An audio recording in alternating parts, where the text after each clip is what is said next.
Welcome in, everybody. Last week, we had a great example given to us by a brewer of holding yourself accountable, or at least what he thought he needed to do to hold himself accountable. And Brew brought this first example that we're going to have today, and it kind of set the tone for the entire episode of someone doing that in a much more real fashion, in a very real way. We've also got a lot of fun lined up for you guys today, like a lot of fun, a lot of memes, a lot of good is happening in the world. A lot of it's scary too. But we're going to get all into that. So before we do that, my friends call me Q. And I'm Brewer. Welcome to BrewQast, episode 10, No Kings or Queens. Yes. Okay, so... Oh, boy. Oh, it's going to be fun. All right, so holding themselves accountable. Go ahead and just give us an idea of what. Well, you know how last week I talk about how members of the Black community need to hold themselves accountable in order to get out of the a lot of the problems that faces their community, at least in my opinion. Well, this example, go ahead and click on it, is a individual of the most real sense of holding someone accountable. We can play the video here in a sec. Actually, just play the video, and then without prefacing it, I mean they can read it on the screen. But I do need, as does the video, cover any of the bang bang. To the best of my knowledge, no. Okay. I don't recall. I don't think so. I think it just talks about the. Go ahead. It's not coming through my headset. 1 second. Okay,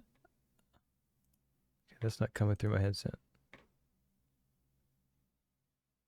Never come before and did a press conference and said this, but we will acknowledge that we do believe that this officer-involved shooting was justified.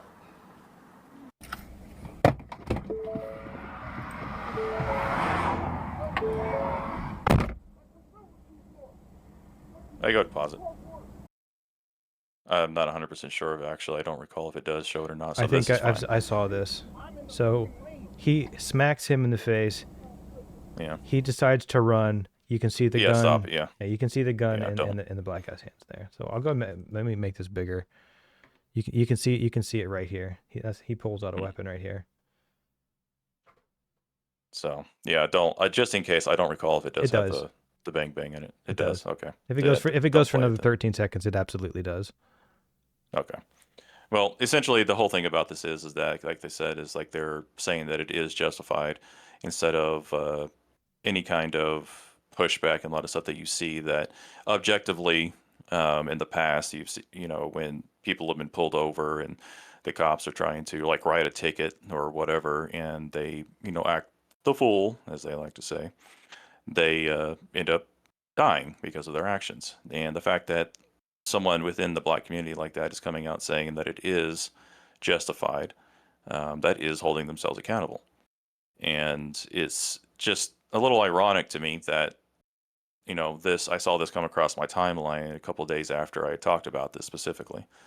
So it's the way the world begins to heal is when people hold themselves and their communities accountable and not try to just project or push blame onto others. So I saw this and thought it was a great example of the proper way to do things. You got to give credit. You got to give credit where credit's due. That's for sure. Absolutely. And it was sad that it happened, of course, but I don't think anybody wants to see stuff like this happen. If you do, then like you belong in the loony bin. Like for real. Least, yeah. Like that's fine. Yeah. Like I'm willing to make that claim. People don't like it's sad to see anything like this happen, but nobody except for the people pushing the narratives and the grifting off this shit want to do anything about it. I mean I think people do, but I also think that like how do you do that unless you actually have those positions where people are actively causing the problems? So, I mean, we'll get into a root level conversation of that at a much later point, I'm sure. But what was the relationship of this guy, or was there a relationship component to this story? I'm not sure if it was this individual, but the father is the one who came out and said that the shooting was justified. So, I mean, that is at the most extreme level of holding someone accountable. And I mean, that floored me when I saw that, because considering, regardless of one's ethnicity, having a father come out and, I could even kind of paint it onto the like Charlie Kirk assassination as well, where the father supposedly, if you believe the official narrative, convinced his son to turn himself in. So there's, it's just showing a great example of accountability. And this is the proper way forward. This is the way to begin to stop a lot of violence and other situations like this from occurring, is when members of that community begin to see that, okay, they're holding us accountable for it, so maybe we won't do it as much. That's a hope. That might be naive, but it's definitely Well, it's definitely a hope of mine. It's a good example, if anything. I mean, you're absolutely right. Yeah. We shouldn't have situations that require men to, have to, turn their son in, or to bury their son, or to acknowledge that their son was wrong. But I think that the level of merit that a person gets, like, it doesn't really go much deeper than that. Like, I think that, people that have kids understand. I mean, think of it like your pets, right? If your dog bites somebody, who do they blame? They don't blame the dog. Well, they blame the dog, but they also blame you. You're the one that gets blamed at the end anyways. And Yep. I don't know where the world decided to turn. This is where the world diverges for me sometimes, is where this is an example of late but good parenting, right? Like, at least owning it. Like, this is a quality that I would want to have in a father, and I would just want to know what happened on the way there, right? So, anyways, we'll probably dive deep into that another time, but yeah. But it's sad to see. So yeah, essentially this guy, he smacked the cop. He pulls out a gun. The cop pulls out his gun. He shoots a couple of shots. The guy falls in front of the vehicle and gets shot some more. I did see that. I'm not gonna post a link for this. If you guys want to find it, you can go to the Right Angle News Network and you can watch it yourself. I think this one covers like blurs stuff out, but there's versions floating around that are graphic. I'm not going to intentionally go out of my way to do that unless it's to make a very specific point. So after that, in the next topic, the Alex Jones Sandy Hook thing. Do you know anything about this? And I want to listen to a bit of this video so we can get it straight from his mouth, because I don't want to misrepresent anything. But what do you know of the Sandy Hook situation and Alex Jones?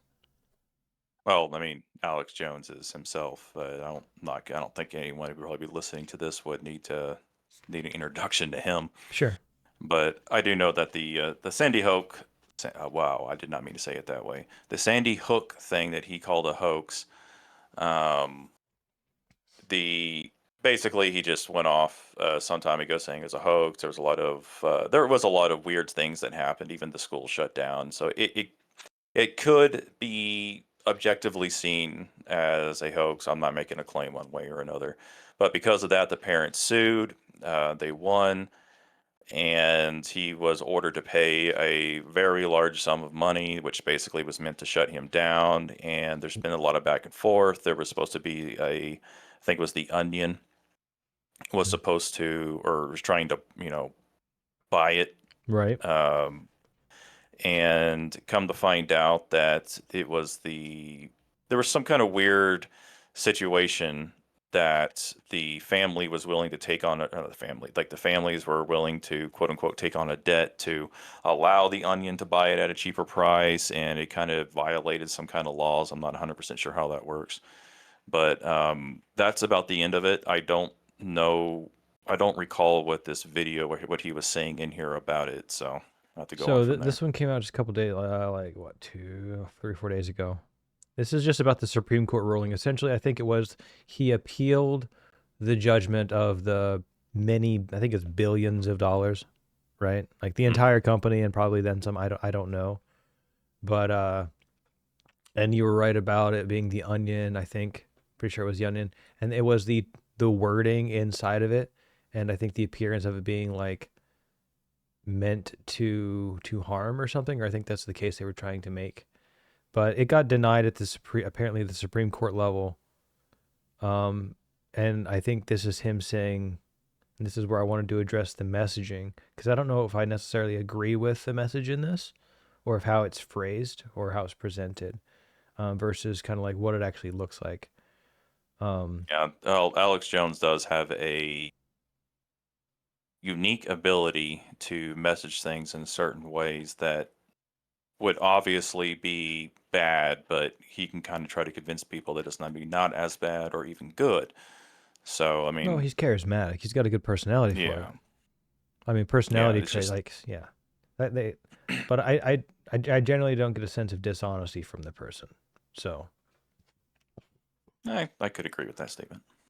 let's see, so it says this is from his X account. It says the Supreme Court of the United States just ruled that judges will decide whether American citizens are guilty, not juries. So I think just on its face, the difference of the civil versus criminal court, right?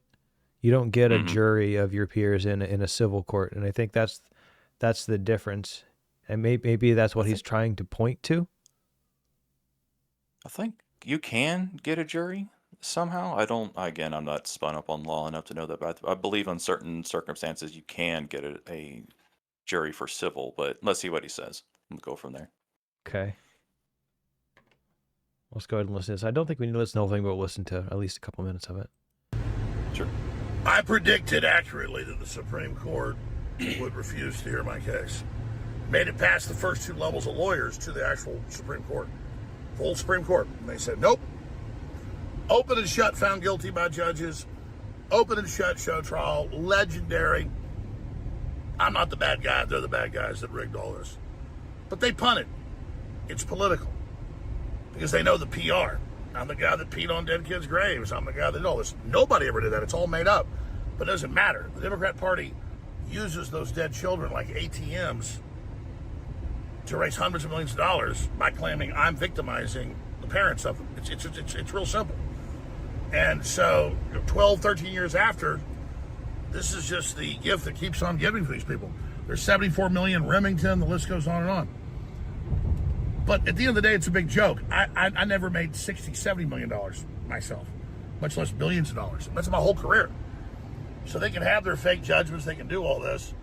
But what this is really all about is about terrorizing people and about scaring other people that if you challenge official narratives, we're going to misrepresent what you said, have judges find you guilty, and then destroy you. But that's why people are turning against the corporate media and against the system. So the Supreme Court represents the lawyers of this country who, by and large, are a tyranny. Alien to regular business and commerce and life, who are preying on the public. There's not billboards across the country for businesses and fun things anymore. He's right. Theme parks or movie theaters or whatever. No, it's all lawyers. And they love the power of the judges finding you guilty. Not a jury. They just did it to Mike Lindell. $1.5 billion on him. Judge. He makes a really good point there. It's kind of like anytime you're the go-to thing in any industry, you're gonna milk it as long as you possibly can. Like if you're a lawyer and you make $900 an hour, Yeah. and it takes you an hour to do one document allegedly, but you have your intern do it, you pay them far less. I mean, like, I'm sorry, like in my opinion, the legal system is way too slow. And convoluted. There's too much of a bureaucracy in it. The bureaucracy, yeah. So with the, even if he was completely wrong, right? Apparently he was, with his thoughts of that. They're saying that he owes billions of dollars for the emotional trauma of something like that. Like, I don't see anything scale related. It doesn't seem. Yeah, looking through a lot of my memory for a lot of other cases where, you know, you have emotional impact and PTSD and all that kind of stuff that can come out of it. Even for, like, for car crashes, you don't get the kind of judgment that this guy got. Right. That's what I'm saying. I've never Um, seen anything comparable. Now, the only thing I can see comparable to it is how they went after Trump and tried to have him fined a ridiculous amount of money for, you know, the quote unquote felonies he was quote unquote convicted of. But Well, what was the underlying crime in that? yeah, there wasn't one, which is the whole point, and that's why he was, I believe, basically, it's been thrown out completely at this point. I could be conflating other cases he had. People are still using it as a talking point, though.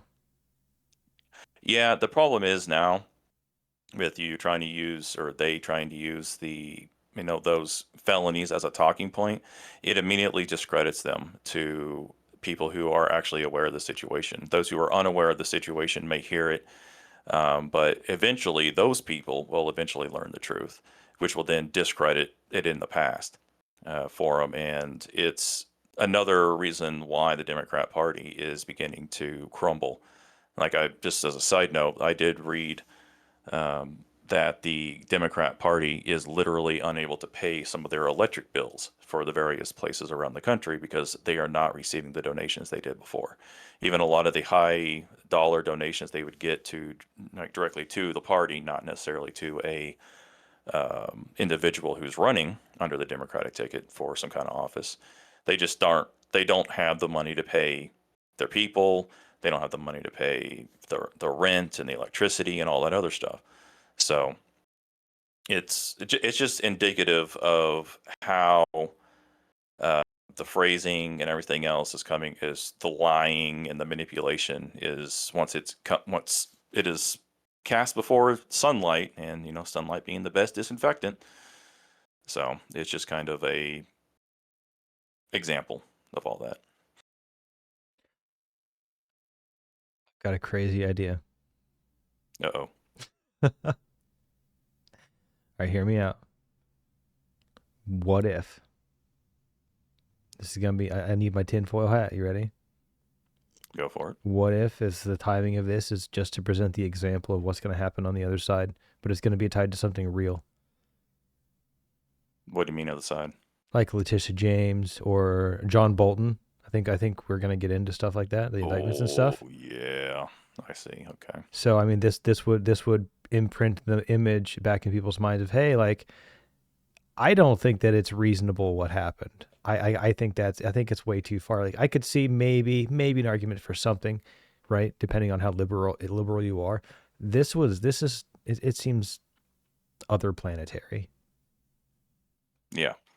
It's just those who are trying to manipulate the country and the powers that be, or the deep state, if you want to call it that, trying to use Alex Jones because of his notoriety as an example of what happens when you try to go against the narrative, like he kind of said there. I mean, that's a very distinctive, and Occam's razor would suggest that is what's happening.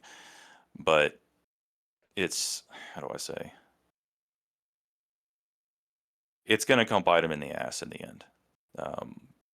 People are, I guess, to use the term, waking up to the fact that a lot of the stuff they've been seeing is lies and manipulation, and trying to make the minorities of various types, whether it be the LGBTQIA plus alphabet people, and or even minorities themselves, like ethnic minorities, kind of as a way to basically using them as weapons in order to combat the other side arguments. So it's, people are waking up to it and walking away. I don't know how many videos that I've been seeing now of individuals who are, you know, Hispanic and black and whatnot, basically saying, I'm been a fool for half my life because I believed all these lies and now I see the truth. And their poll numbers are just through the floor. Is a person more radical the moment they become or realize they've been wrong the whole time? Is that it, or do they become more radical over time? That's, well, I have to say yes to both of them. It really depends. It's the problem, or at least how I see it and the way I process when I see something like that. It's someone overcoming their cognitive dissonance, which I think I may have said this a couple times in the past, but cognitive dissonance is a literally painful experience. Whenever you have your worldview shattered and you have a choice to either one, dive deep into cognitive dissonance, refuse to see what the reality is, and just kind of keep on your rose colored glasses because you can't handle the stress and the anxiety and the physical manifestation of that stress and anxiety on your body. Um, you dive back into it, or you accept it and push through the pain, in many cases quite literally, and come out the other side. So you could basically see how radical someone could be is by how much pain they go through to get to the other side. And to kind of prove this point a bit, there are studies that have been done of where people have actually had heart attacks because they were unable to get through the cognitive dissonance, and people have died because they've been so entrenched most of their life. So I would say that it really depends on the amount of effort and pain it goes through in order to, uh, become radicalized in like an almost mirror of what they used to be. I think I always kind of view it as, I'll use anime as an example. All right. Like straight vanilla anime. Like, you know how whenever they're in a fight and things are bad, and then like they have like that breakout moment of their new power, but it's all that raw power and it's not refined and they can't control it even though it's overwhelming. Yeah. So over time The trope. they aren't as strong as that moment because they learn to control it and harness it in different ways. Yeah. I usually look at the volatility of that moment. It's like whenever someone like, I've been lied to, like, okay, think about it. Let's change the context to where it's an emotional trigger. You walk in and you see your lady in bed with, a couple dudes, right? You're gonna be mad, right? Yeah. Yeah. Most men would fight or flight, would obviously go into flight, or sorry, fight, and they could, in the moment, emotions override logic and they just, attack or whatnot. So yeah. That's a good one though. But yeah, I guess my concern with the I guess it's a real concern just in general with if you get arrested for anything, ideologically, if you have any presence online, if you have a couple, like let's say you need, you're looking for like a not guilty, right? Hmm. But there's someone there that swears up and down that you are, or there's a couple people there that can eventually convince people or trick people or use enough logical fallacies to weave their way in. That could be done. I mean, there's TV shows built about it, right?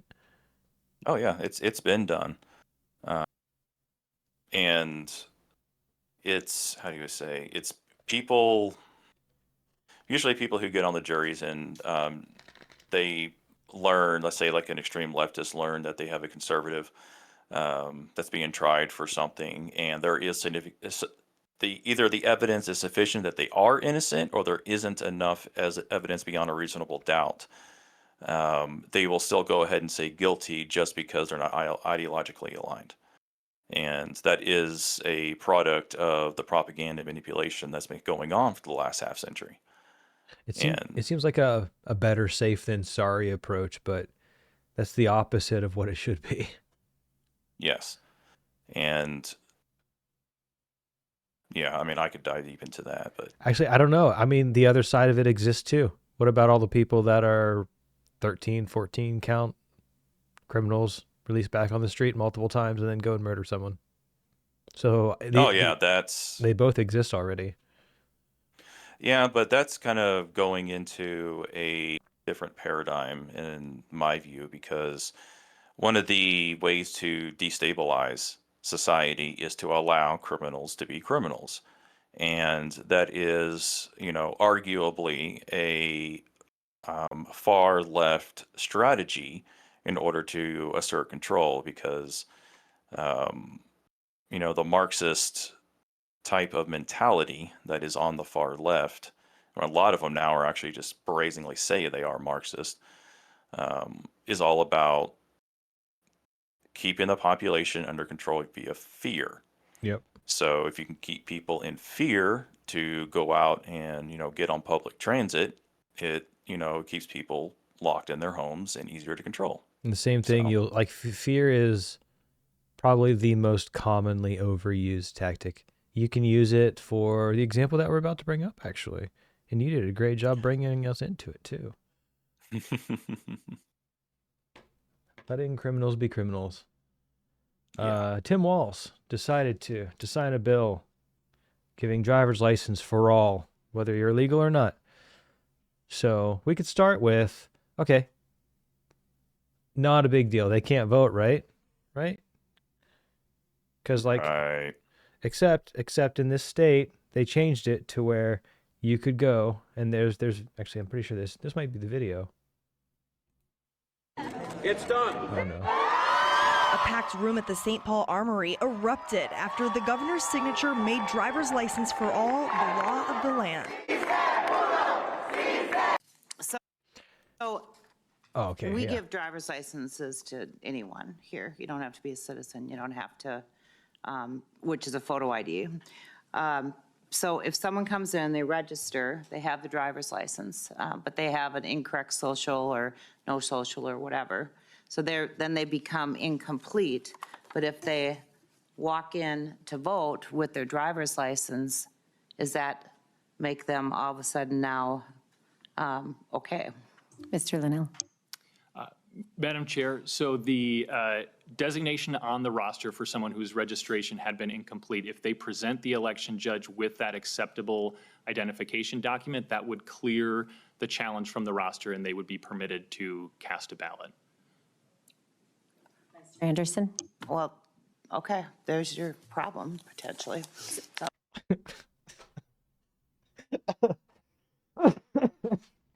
That's exactly the reason why he signed it. Is because the only way it's actually gotten to the point now, even the polls are showing, even CNN of all, MSNBC as well, whatever they call themselves now, has come out and said that the overall Democratic polls are like less than 20% across the country now. Like it does fluctuate from time to time, up and down, but about an average of 20%. And there's no way anyone can get elected as a Democrat and without some kind of manipulation. And this allows them to claim, or allows people who would otherwise be unallowed to vote. And it's a loophole that they Yep. found. It's a legal loophole. So And- they're saying, oh well, we can give them driver's licenses so they have IDs, right? So they can work on getting the process or getting through the process, and they can be tracked in the system. But at the same time, well, they aren't registered to vote, but they can be, or their information. See, the thing is like it doesn't even have to be them. Yeah. Anybody, Yeah, you it can does just use their information and vote for them whenever you have that. Yeah. 'Cause- Yeah, in theory, you could have, let's say, 200 people go and vote 15 times that day in different locations around. They just, change their clothes or whatever, or put on a hoodie and cinch it down so you can't really see their face, so no cameras can actually see them. Like, you could hire people to do that. yeah, they aren't just going to And vote at I one think place. that is right? actually being done. So, yeah. So it's well within the realm of possibility that it's Occam's razor would suggest this is exactly the reason why they're doing. Because why would you want to give a driver's license or ID to other people that would allow them to skirt the system?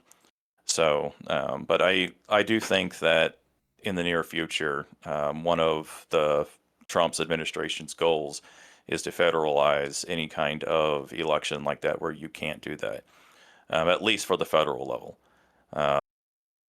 States do have the ability to manage their own individual elections for their states and below, but when it comes to the federal, the executive branch does have the authority under the Constitution to actually enforce ID for all kind of federal election.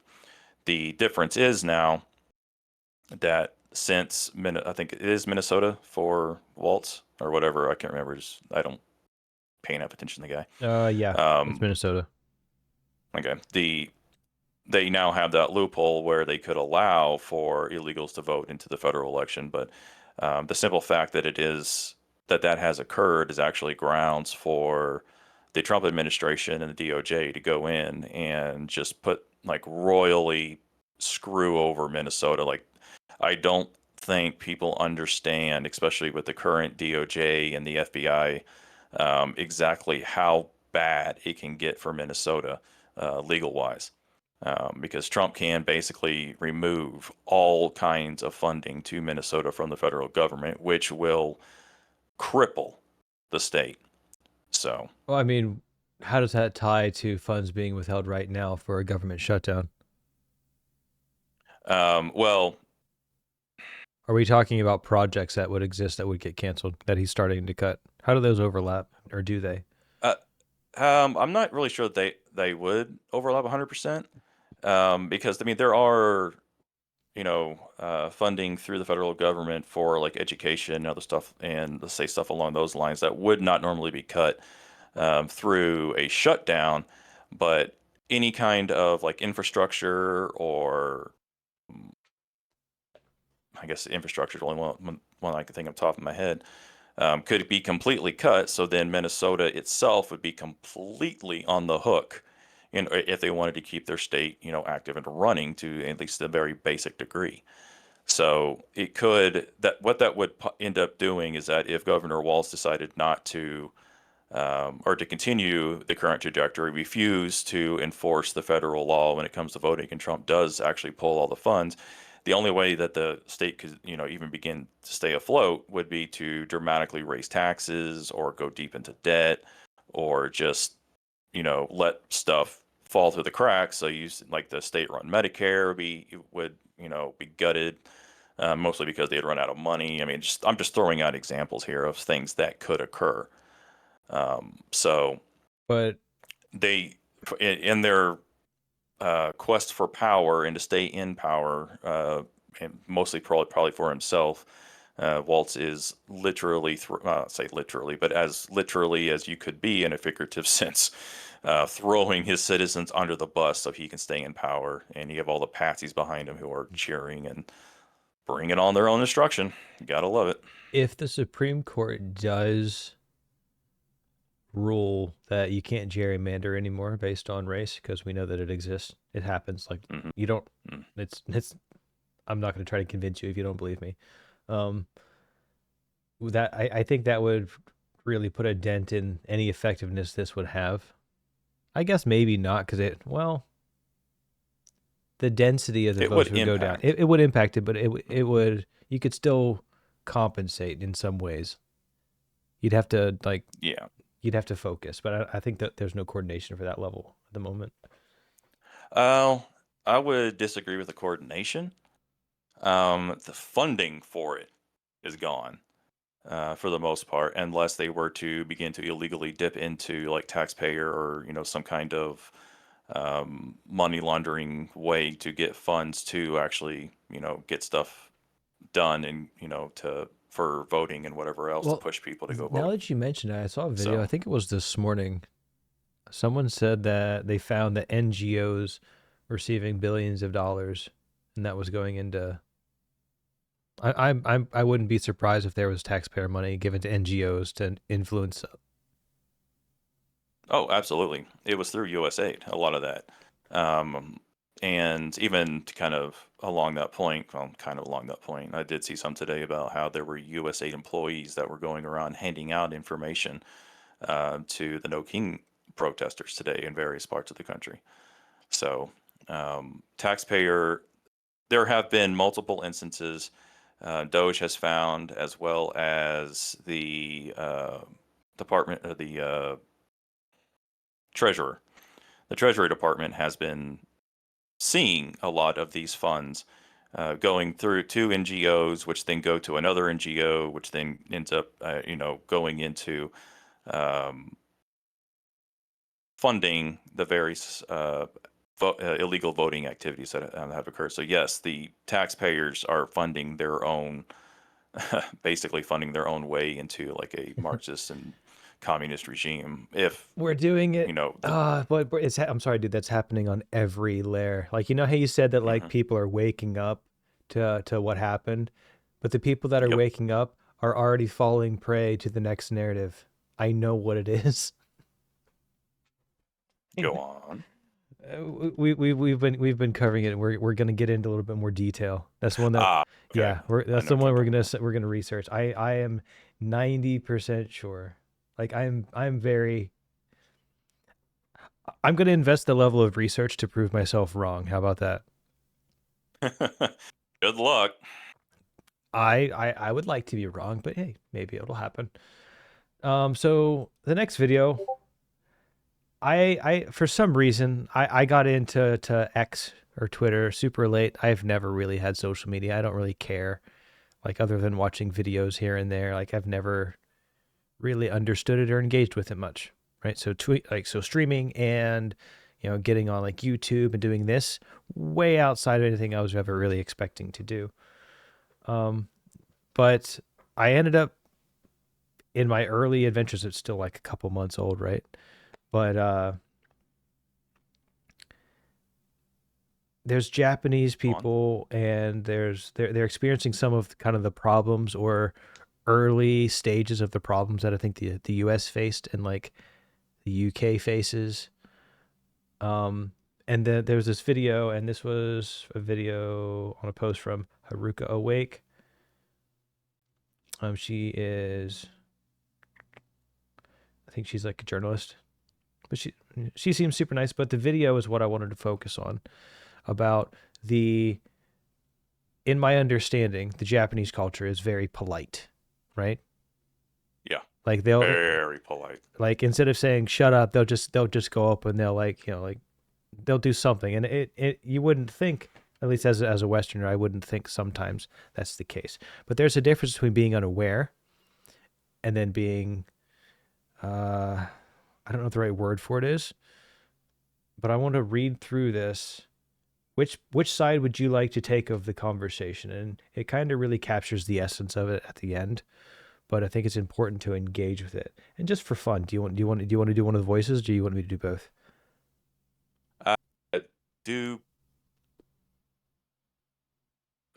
It's because it's in Japanese, right? Right. So I'll have to like pause and let you read, and then I'll have to read the other side. And Right. Well, since I live in Japan, I'll do the Japanese voice. beautiful. 海外主義とかではないんですけど、 All right. Okay. It's not that I'm anti-foreign or anything, but I'm against allowing Islamic burials. 土葬墓地には反対してる立場なんですよ。で、なんでかっていうと、その The reason is, do you know how Japan came to adopt cremation? 日本のね、仮葬になった経緯っていうのをご存知ですか？生まれてからずっと土葬だったんです。 Since ancient times, Japan had always used burial, right?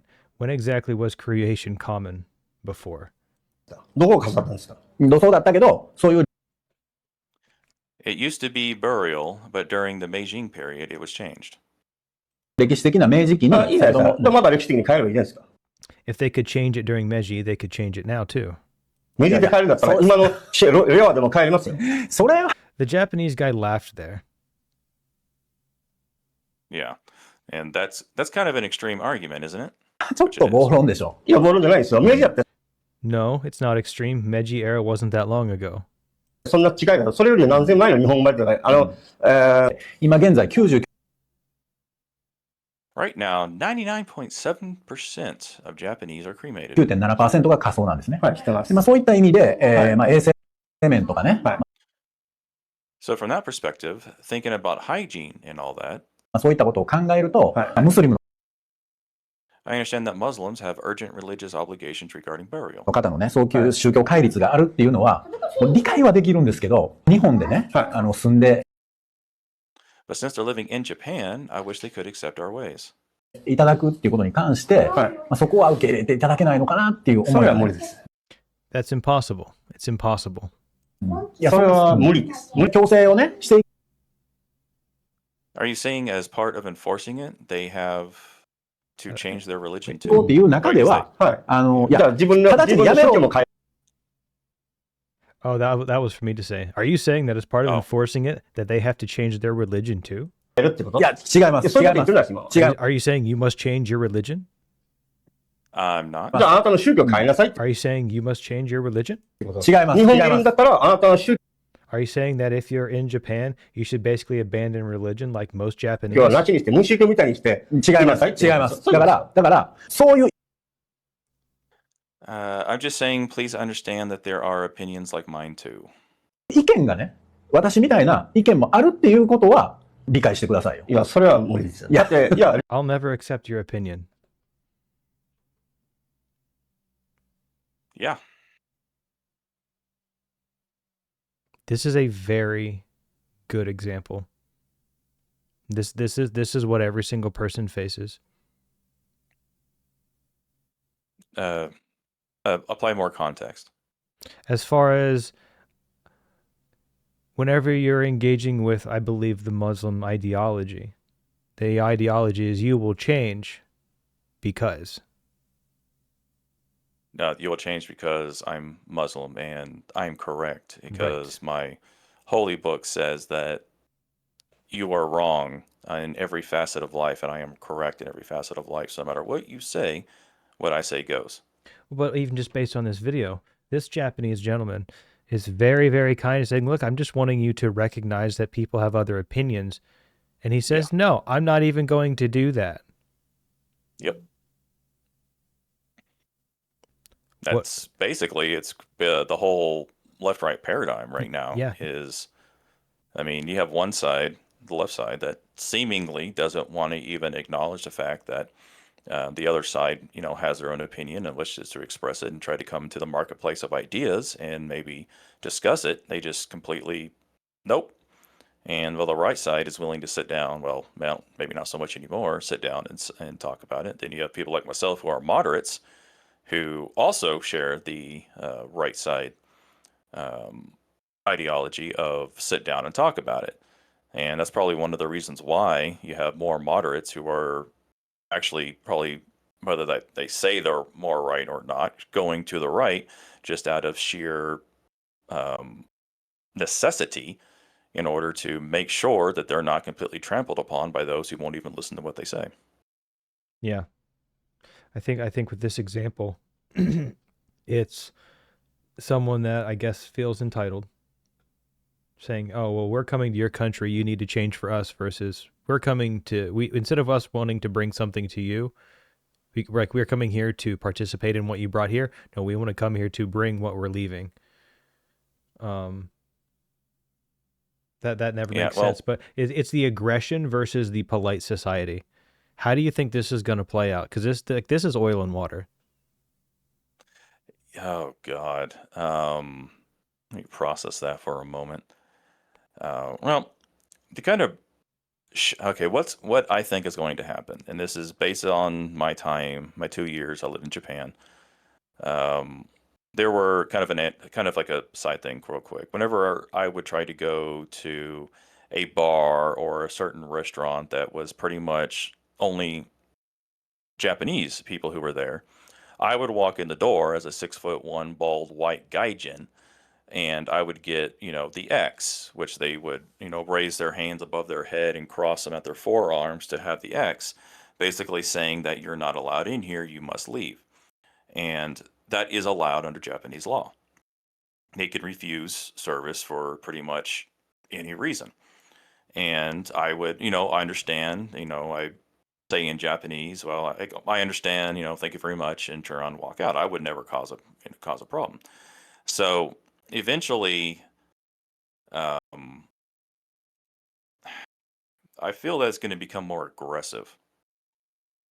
The Japanese people are kind. What's that saying that the kindest people are the most dangerous? Because once they are forced to give up their kindness, all the resentment that they actually hold within themselves comes out, and it's like having a pressure tank.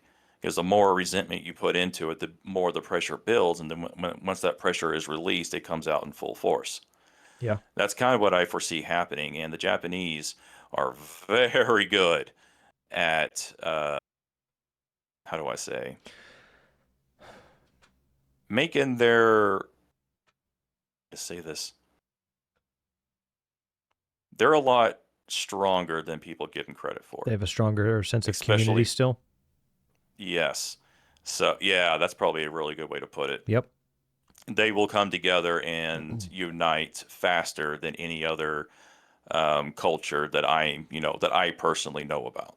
That's something So, that I've seen. I follow one of their politicians just because the way that he presents information is exactly how I would like my politicians to present information to me, so I could understand what's going on. yeah. I mean, it's I have to look to another country to find a politician that I enjoy. It's sad. And if we're talking about the one who's kind of working with Chibi reviews on a lot of the stuff, yeah, I follow that guy too. Yeah, him. Super. Yeah. He seems. I would like to have him as a guest one day. That would be interesting. That would be fun. Always open for it. So if I should probably learn his name before I say that. I'm bad for names. I'm sorry. I'm sorry. I'm the same way, but yeah. All right. Well, let's go ahead and get into the next section. We're gonna go in a little bit of. Actually, I want to kind of. AI is going to happen, but I think how it's implemented and how far we let it become part of our lives is still up for debate. Like there's still changes that we can make. But if you're the CEO of a company, right? Mhm. Is it your job to be honest with people?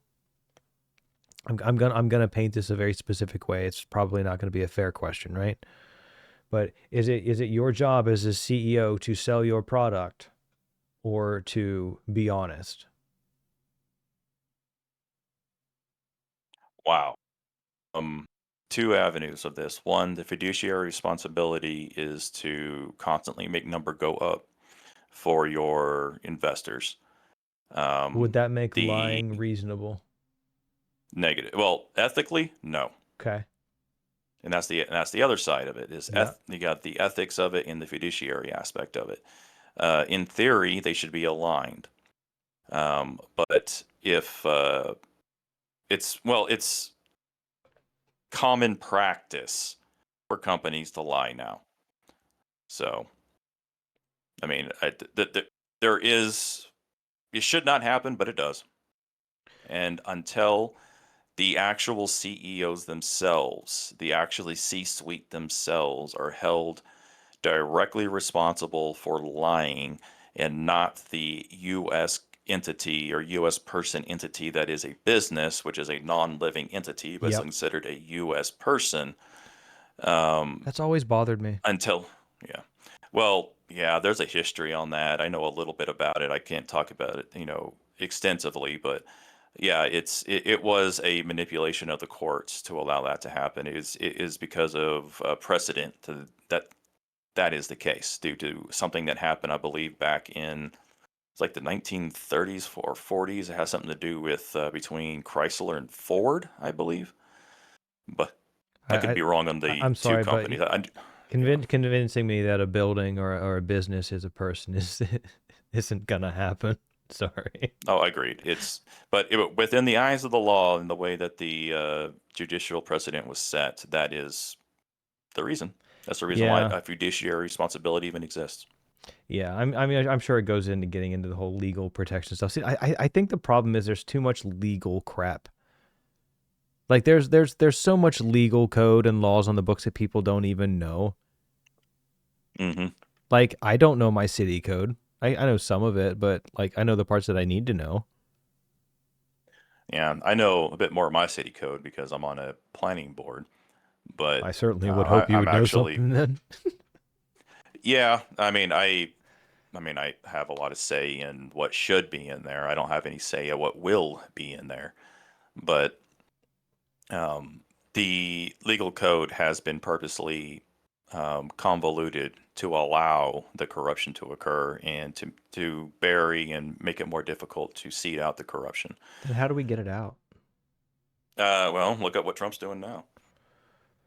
That's true. He's But I mean, but we literally have a Supreme Court, a black female superwoman Supreme Court justice, right? The smartest, most beautiful black woman I've ever seen.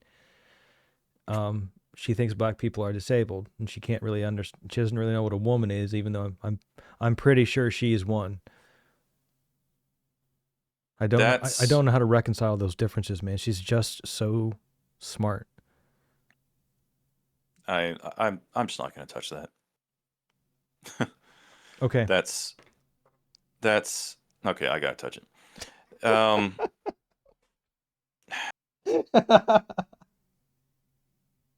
It's obvious to anybody with even a modicum of intelligence to recognize that it's all about vying for power and trying to manipulate, and she knows what she's saying is false, but she does it anyway because it keeps her in power, it keeps her in her ego high, and just keeps her in the narrative.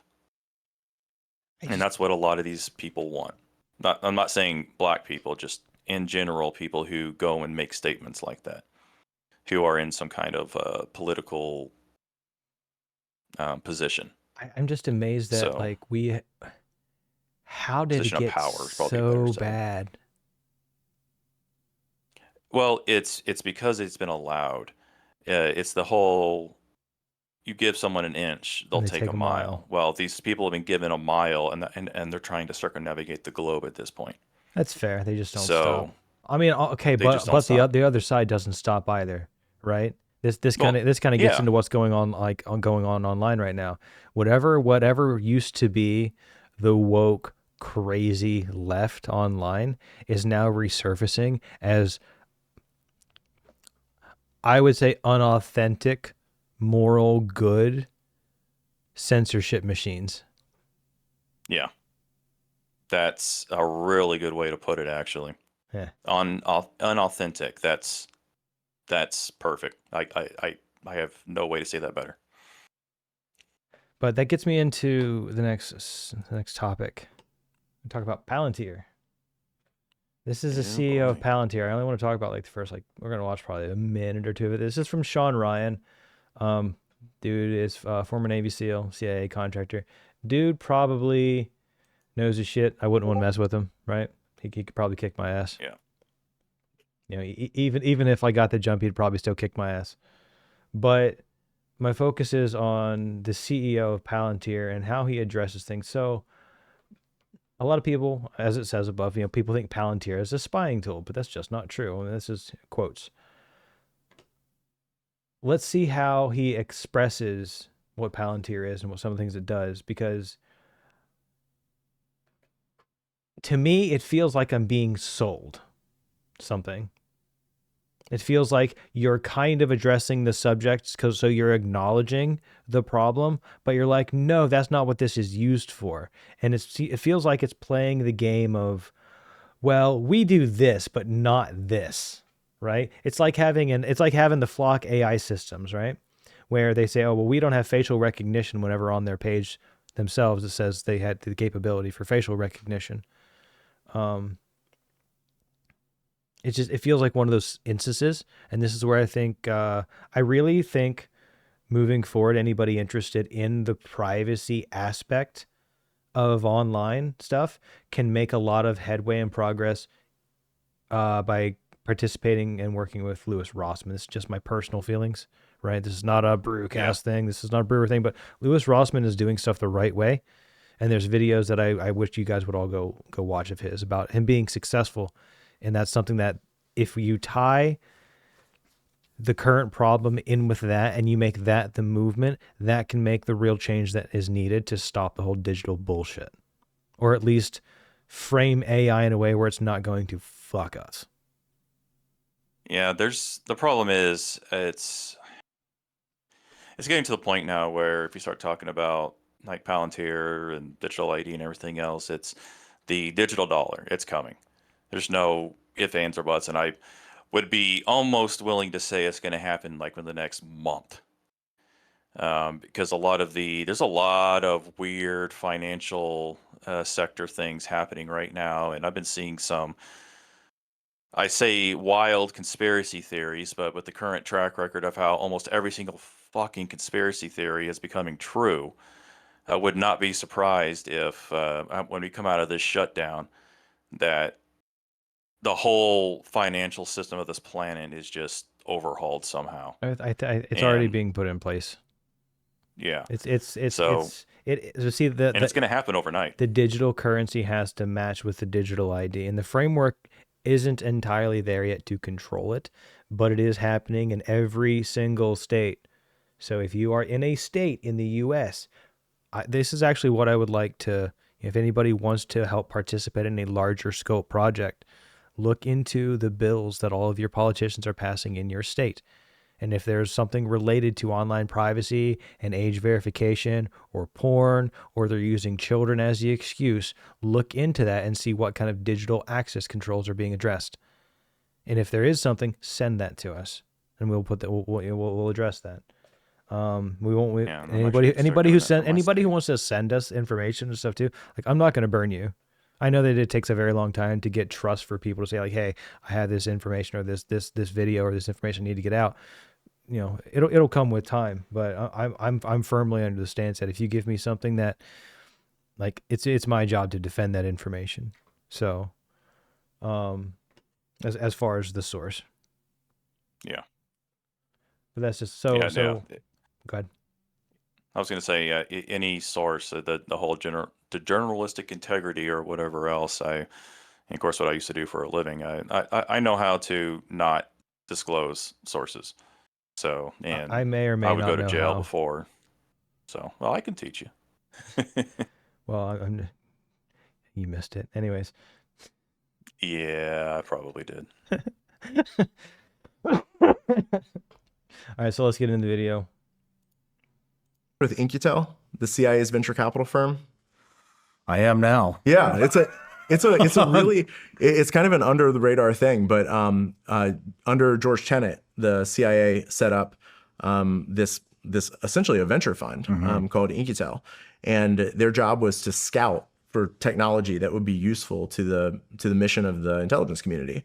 And now they serve a bunch of different customers. You know, they work with the Department of Homeland Security, with the Pentagon. Like, they're kind of all over the place. But at the time, they had funded a work program for Palantir in a few federal intelligence agencies. And they were doing a roadshow, and they gave a demo that I was at. And I'm like, oh, crap, this would literally save me like 20% of the time that I spend every week doing searches in these databases. Because basically the way that I would do it is there are 12 different databases. You go into each one of them, you write a really complex query, and then it would just be running in the background. It's like, all right, well, I'm going to go get a cup of coffee, go, talk to a couple people and come back and hope that I have an exported CSV file that then I can merge into an Excel spreadsheet and run concatenate functions. Why is he talking into the camera? Or maybe the camera's just behind the other guy's head. Try to, narrow it down. But in Palantir, it was like bringing Google to that siloed intelligence infrastructure where you could just run the search once and it would just return everything instantly. And so in its simplest form, it would have saved me probably a day of work every week. But there was no requirement. So the claim is it could save him 20% of his current workload. As you're Hold familiar, on. there's no Pause it. requirement. I may have blanked out or missed some of the context. What exactly is the system he's talking about? Palantir. It's the AI system for the government. This is the Palantir CEO, and this is just giving some kind of story to build up for what his question is, I think. Okay, so Palantir is developed, to make sure I understand this properly. Palantir works with the government for AI. And they're developing the AI backbone Mm-hmm. in the way that everything's being searched. Okay. Now I understand. Okay, go ahead. There was no funding to, build anything like this. And so it was really hard to get it brought into the door. So I switched over to the private sector and worked at Palantir instead. So So it sounds like he was working for the government and then moved to Palantir.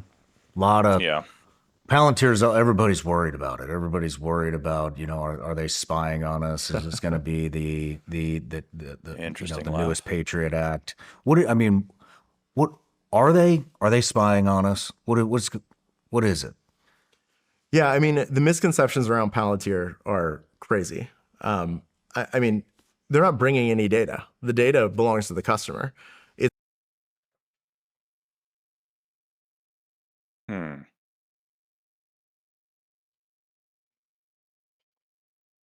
Why'd you pause it? It's not our data, it's theirs.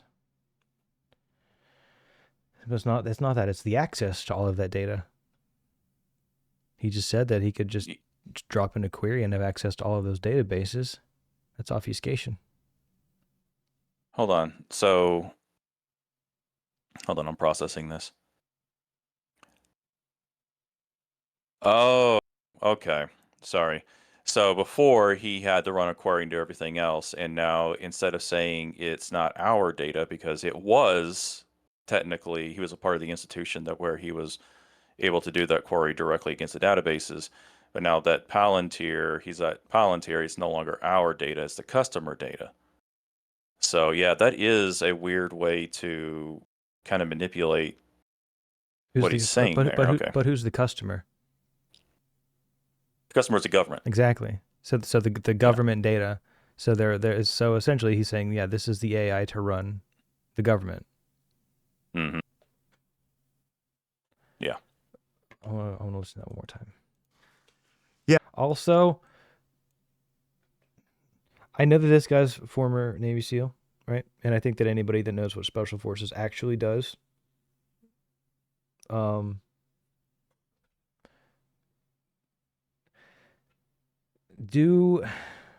it seems weird for this conversation to take place. One, because there's a lot of, I would say, merit behind this. Like, I want to believe this person, right? And also they are trained in convincing and trained in making me setting a stage. We'll say setting a stage, right? Okay, you're saying the Navy SEAL is the guy currently on the screen, the host of the doc. Okay, make sure I understood. Yeah, that's Sean Ryan, right?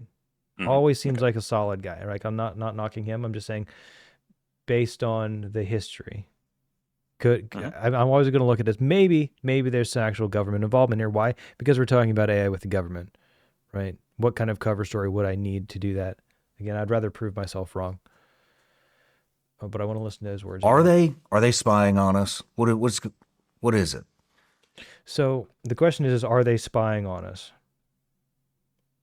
Shouldn't you start with yes or no? I mean, I guess you could allude into what that is, which is his response. Yeah, I mean, the misconceptions around Palantir are crazy. Well, pause. Yeah. You know how he immediately goes, yeah, and then kind of do it. But this kind of, oh man, that response in itself goes back to how many times have I brought up the occult thing about how they have to tell you that exactly what they're doing, but they don't have to say it explicitly. And every single time I see something like that, and it's the way he responds, and they're able to obfuscate that, because that is how some people in general will just have a filler word in there, and as a response or a way to give themselves a moment to say something. But that is a tool, like you were saying, that can be used by someone who is trained to, one, yes, tell the truth, but it makes it seem like that they're just using a normal English trope. Because, like Japanese have the eto whenever they're thinking, it's something similar. Mm-hmm. So, but anyways, Are they spying on us? What is it? Yeah, I mean, the misconceptions around Palantir are crazy. What are the misconceptions, right? That's what I would like to do, a line by line there, at least as far as personal preference. I don't know about you. Well, it's framing by not actually giving examples or going into explicits with it and just saying the misconceptions. He's able to completely, like you said, obfuscate any kind of, how do I say this? Criticism? No. He's able to put anything that he wants into that bucket. It's true. To say that it is a misconception, whether it is actually a misconception or not, or it is actually true. We're missing the definition. So we're missing a definition of misconception here. Yeah. So, and that's another way to manipulate. So they're not bringing any data. The data belongs to the customer. It's just architecture for data management. Like you have to have some sort of software infrastructure that allows you to store data, search data, explore data, analyze data, structure investigations around that data that are shareable with other people. And these are things that structure investigations around that data that are shareable with other people. So it's just the weird phrasing of it. I know that you could look at that and say like, oh, it's totally talking about like looking up people's patterns of what they look up online and going to do what they're doing in the UK. Well, I mean, we have real examples of, how far the ridiculous overreach of government is already occurring without AI in the UK. I don't really think that I want the searchability or the government to have the searchability for something like that. I mean, he's right in the context that you do need to have a framework for whatever they want to do in place. But it doesn't mean that it's a good thing. And then what's the trade-off, right? So the only way that they're going to be able to do that and for this system to work is to have a digital ID. Digital ID, yeah. It's the only way that the system works. And what is everyone pushing for? Digital ID. And how are they doing that? Porn. And children or using children as a way to do it, and playing it, emotional blackmail and all that other stuff. However, it's interesting because we have the digital ID, but we already have a system in place where you have to identify that it gives you you already have an ID number in the United States, a social security number. So the framework technically is already there. Yep. It's tying everything together, which I guess is what Palantir is supposed to be doing. Yep, and that's the purpose of all of it. But what they're trying to do now is marry your online presence to the social security number, which is currently, to the best of our knowledge, separated. So, and then at that point, they can begin to track and put everything together, and, the thought police and all that kind of crap that can come from this. And so, everything you've been preaching about, the digital ID and what it actually is, there is no real benefit to the populace to have such a tight coupling on your online presence. There's no benefit to your social security. There's no benefit. There is no benefit. And the thing is like, look at the UK and how they tried selling it. Oh, well, this is so we can handle the illegal immigration that we've been allowing, even though we won't stop it, right? We won't stop the boats coming across the channel, but it's okay. Well, they propose a solution to a problem they created that's not actually a solution to the problem. Well, but what the UK is doing what the UK is doing with the digital ID is exactly the same thing Hassan has done with the dog collar. Okay, I describe to make sure I understand what you're trying to say. The way it was presented, and the changing of the story. Oh, first it's used for this. Oh, well, it's not real. This isn't actually happening. Oh, well, we're going to accept the petition in Parliament to talk about it. Oh, we're already doing this for you. Mm-hmm. And then the uses of it are what I was referencing whenever we're crossing that boundary over to the current social streaming trauma. But it was first, oh, it's not a shot collar, or first it was a dew claw, and then I didn't do it, and then it just vibrates, and it's just this whole mess. It's shifting of the narrative, shifting of the goalpost, and eventually just straight up denial. But but what's the point of dragging that out? It's all about drawing enough time until people forget. You just need something else to come up to draw attention away. That's the only point. Like a lot of the stuff that's going on in our everyday lives is just to distract you from what's actually happening. I wholeheartedly believe that. Yeah. Oh, that's well within the playbook of the powers that be or whatever deep state to create distractions so they can continue to, by dropping one little drop of water at a time into a very big bucket until they take everything away, and then you're completely under their thumb, and then then they show who they really are without any kind of obfuscation. So yeah. Great times. Oh, this. All right, so we're going to get into our first fun section of the day, all right? We're going to get some energy back up. Let's go. All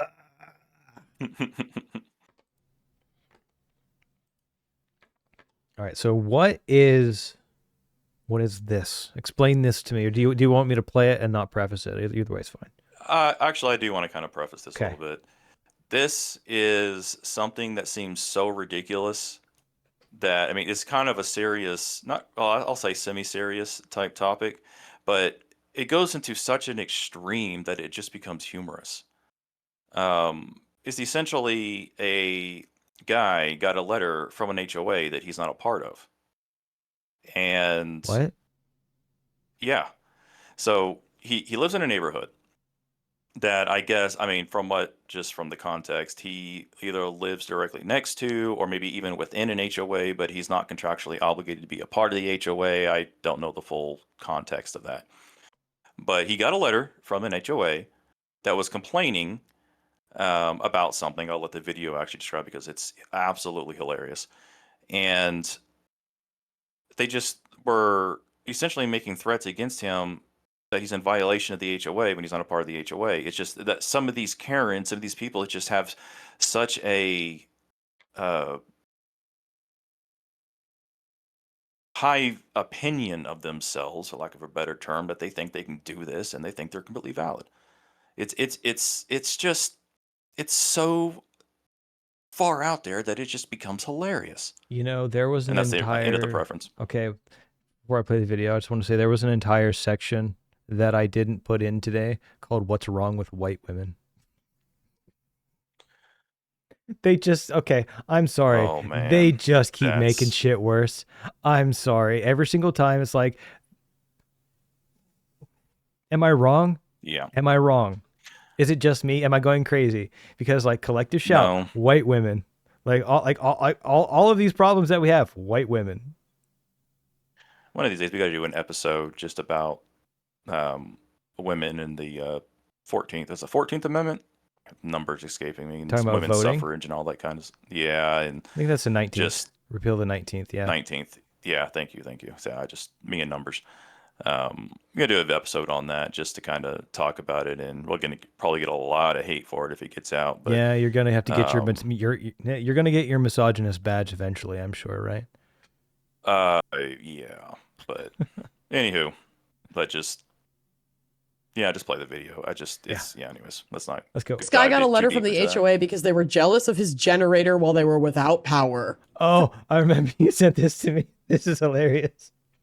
Yeah. For context, the person who received this letter is not part of the HOA. So it says, subject, noise complaint regarding generator usage during recent power outage. Dear non-HOA member, we are writing in response to several complaints received from HOA members regarding the recent power outage that affected the entire town.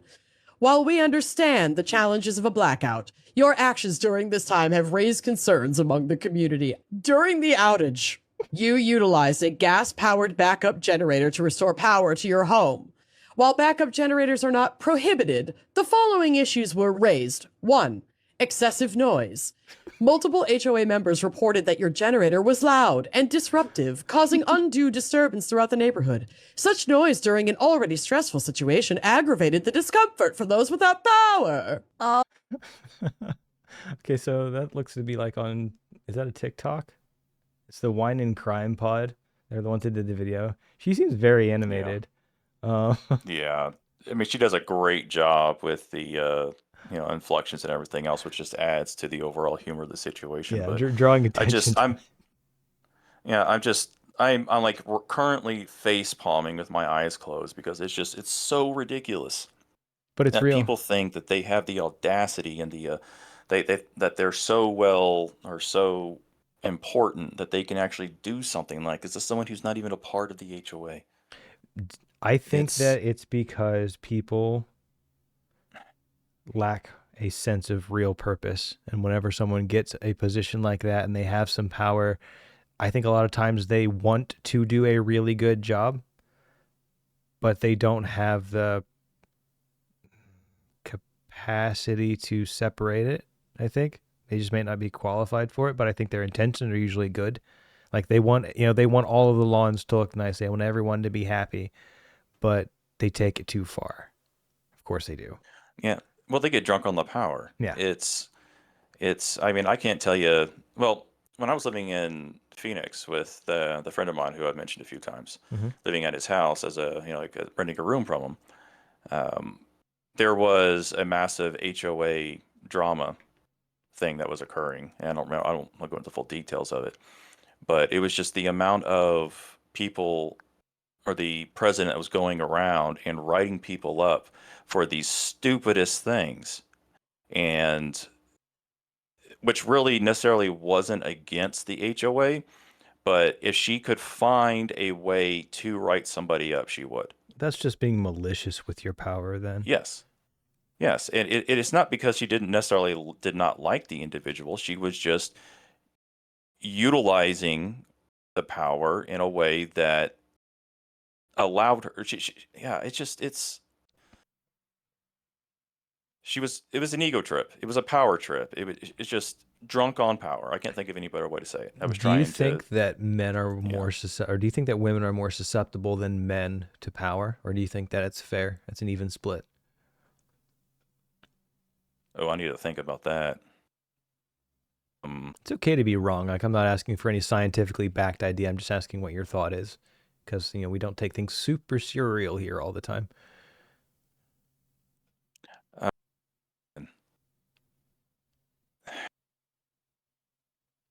I think I'm still processing. it's a hard question, right? Yeah. It ultimately, I think it would be just comes up to the individual. However, you got to think of it from a logical and an emotional type of framework. And when someone is able to utilize power and have control over people, think about it just in the brain chemistry, you get a dopamine hit from it. And women are significantly more susceptible to dopamine than men. There's also a lot more emotional and, oh man, ultimately I would have to say that women are significantly more susceptible to power, and a good or abusing power. And a good way to look at that is like feminism, and how basically women have been given preferential treatment. Like, it's even go more specific, divorces. And because of that, now there is a culture inside the United States where women will get married with the goal of getting divorced just to take the money. Just to take the money and take the power away from the man. I mean, there are hundreds of thousands of those examples. Oh, wait. I remember seeing something about this a long time ago. It was looking at like the top richest people, how many people got there from like businesses and how many people got there from divorce. There's a statistic that if people look up, it's involving like the top percentage of like wealthy women. A large majority of them got there from acquiring it elsewhere. I think, isn't the wealthiest woman in the United States now the ex-wife of the owner of Amazon, Jeff Bezos? I didn't even know that he was married, so sure. Yeah, he got divorced not too long ago, but she, took a significant sum of money, and that she immediately went to like number one richest woman inside the United States. That's kind of an example of that. I don't know if she still is, but at the time she was. But that's kind of an example of that. But yeah, play the rest of the video though. It gets better. Okay. Oh my God. No, when this else are you supposed to use a backup generator? When are you supposed to use a backup generator? When you need it, which he needed it.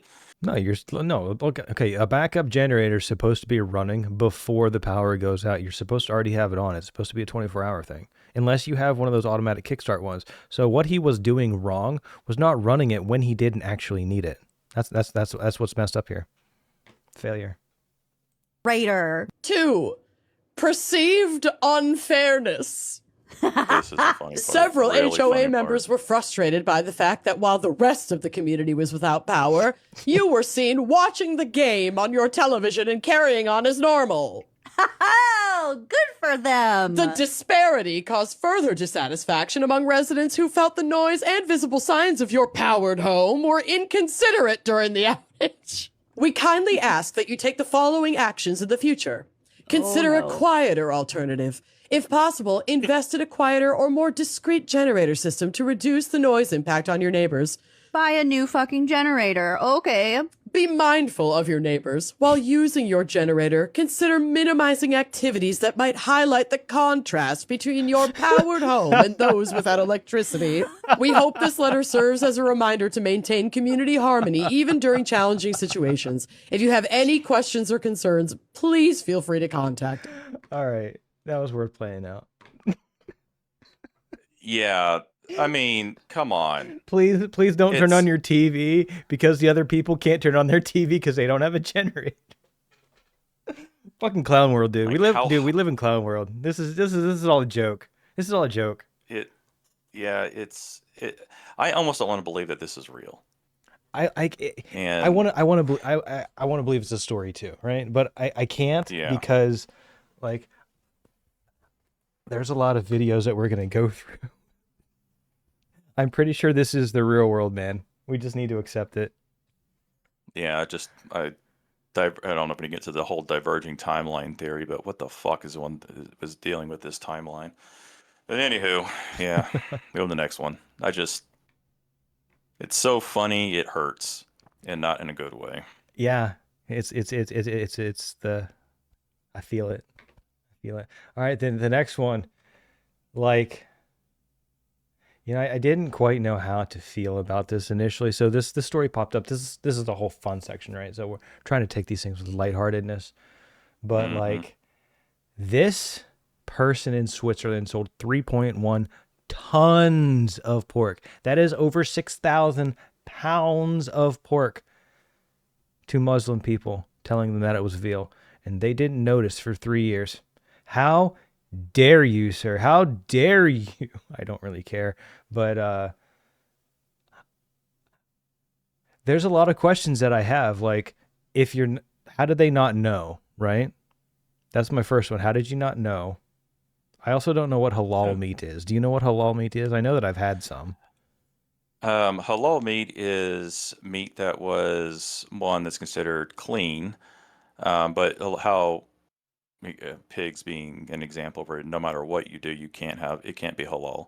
But it is slaughtered in the Islamic tradition where I don't know the full procedure, but they basically invoke the name of Muhammad in slaughtering the meat. So it then becomes halal and approved under the Islamic religion. That's the very basic short form of it. There's like a whole ceremony and stuff you have to do. So there's really no way to tell other than the label that's on it? Correct. So is this like their version of organic meat then? But okay, but I'm sorry. Pork is vastly different. Like, what? Pork is not the same as veal. Like, I know the difference between pork and veal, and I don't cook very well or much. It's just, well, there's a loophole, to the best of my knowledge, in the Islamic religion that if they are tricked or claim that they can be tricked into consuming non-halal or pork or whatever else, that they are not going to go to hell. Because they have to know that it is. And what a lot of Islamic people will do, and I've seen this firsthand when I was living in, where I grew up, because as I got out of the military and went back, go to college, stuff like that, there was a bigger presence of them coming around for various reasons. And a lot of them were drinking alcohol, and they were claiming that they didn't know it was alcohol and stuff like that. So, but if they don't know, then they can't be, or they're not at fault. Or as And long a lot as of they them just claim use they that as an don't know, excuse. right? Because there's other instances I've seen that's like, oh, well, they just claim they don't know, but it's obvious that they know. Yeah. It's more of to not be, breaking the law or whatever. So strange. The Islamic law specifically, because it's kind of like if you are truly a believer in God and you truly believe that God is omnipotent, you can't just use loopholes in your religion and God be okay with it. If you are knowingly using a loophole and claiming that you don't know, when you actually go before your creator within the framework of your religion, I mean, come on. So I always find that interesting in a low IQ take that they think they can get away with this in whatever afterlife they believe. So In the afterlife context, you're correct, but they can only prove the current existence. And if your interest is just to assume control and power, and you're allowed to lie as a result, either way, I thought this was. I could see why they would be upset just from the religious aspect. Yeah. I'm assuming this would be like, switching out the grape juice for real wine in church or something, right? Or maybe even beyond that is a like dog meat versus pork or something else. I mean, I've never had dog. I never will have dog. But it's just kind of like a swapping out for a different kind of meat that we would not approve of. So, yeah. I mean, you could probably get some cooking examples, or at least the current voltage rating you need to kind of fry a dog from some people this week. You could probably find some posts online about that. We'll get into the next. We'll get into the next one. Christopher Columbus. So we have a appears to be a Native American woman flipping off the camera, saying, "Fuck this is Christopher like a 10-year-old Columbus." picture. Yeah. But relevant. The purpose of it is the note. It says they were so the Native Americans, or technically Americans, current Americans, were just refugees looking for a better life, bringing their diversity and their inclusion to the United States. So how dare Native Americans be bigots and say fuck Christopher Columbus? How dare they not be inclusive and accepting? Even though, like, I'm allowed to say this because I'm part Cherokee. So technically I am too. Brother. I'm talking like 1/64th. So. Oh, I think that I'm enough to own a casino. So. Oh, wow. Yeah. Okay. Like legally, but I wouldn't probably. I mean, I would be okay with that. I would, I would, you know what? To all my Cherokee brothers, if you need someone to run a casino, I got you. Oh boy. That'd be fun. Either way, but this is why memes are popular. Like, it's okay. Like, I feel like this draws fun and attention to a serious thing, right? Something serious going on in the world, because there's a lot of conflict around refugees and the whole arguments around it. And I think this is one of the ways that memes help shape a positive outlook to actually get something positive from the conversation. Yeah, because it highlights the obvious paradox and what's the word? Hypocrisy. There it is. Of, a lot of what the left says, and the right does it too in various different ways. But this is every topic. It's funny. This happens on every topic in the media. Like, that's why, like, all the people calling for censorship and stuff now, or actually there was one example that I think V put it up. It was this Kangmin Lee on X, and he was like, he all of a sudden started posting, "Oh, ban porn bad," like a bunch of other people are doing too. But a year ago, he was completely on the other side of it. So that's kind of where that puts me back into that mindset of like, whenever you first become a convert, I think you're the most fanatic you would be because you haven't really learned how all of the stuff works, right? Yeah. So that's where I think I try. see what you're saying. Yeah, that's where I try to give grace to people in some topics. It's not always easy to do. And then this funny one, this one's good. This one's good. Okay, this one's a secret. This one's a secret. I'm gonna have to make sure. All right, there is a new breaking news. You ready, Brewer? There is a new LGBT flag. The Q's been dropped, but this new flag is much more simpler, and it actually reflects a lot of American values. So I'm going to go ahead and pop this up, and we'll present that real quick. And all right, here we go. I'm going to pause that for the music because I don't want to get dinged. So we got a boat here. Let's go. We've got some liberty. We've got some guns. We've got some beer. And we've got some tangerines. Let's go. That is what I'm talking about. That is a really good LGBT flag that I can totally get behind. Oh God, man. Would irony of that though is when you co-opt something that's been co-opt, that's just fucking hilarious. Yes. So, I mean, I speak, but the rainbow has been co-opted by the LGBT community. Yep. And so when you co-opt, yeah, that's funny. I mean, objectively, I think that would be funny. I mean, obviously, people who are part of that community won't see it that way, but whatever. But honestly, if they did, that would be the message that everyone could get behind and be like if they took this and they're like, hey guys, this is our new flag, and even if it was just a joke and they played into the meme of it and they could have fun with it, that's what we need to bring back. That's where that missing piece of communication with people is. Even though like they still yeah, go ahead. The funny thing about it is if they actually did do that, it would create a conversation. Yes. And it would eventually lead to more of their own ideas and beliefs being accepted because they're able to sit down and have a humanistic conversation and share them. The problem is right now is that but because they're refusing to allow any kind of criticism or humor to come into their space at all, and that's slightly mocking them, it just builds a wall. But if they were allow humor like this into it, everything would smooth over and people wouldn't care as much if they were inclusive or diverse in their approach or reception to ideas. Yeah.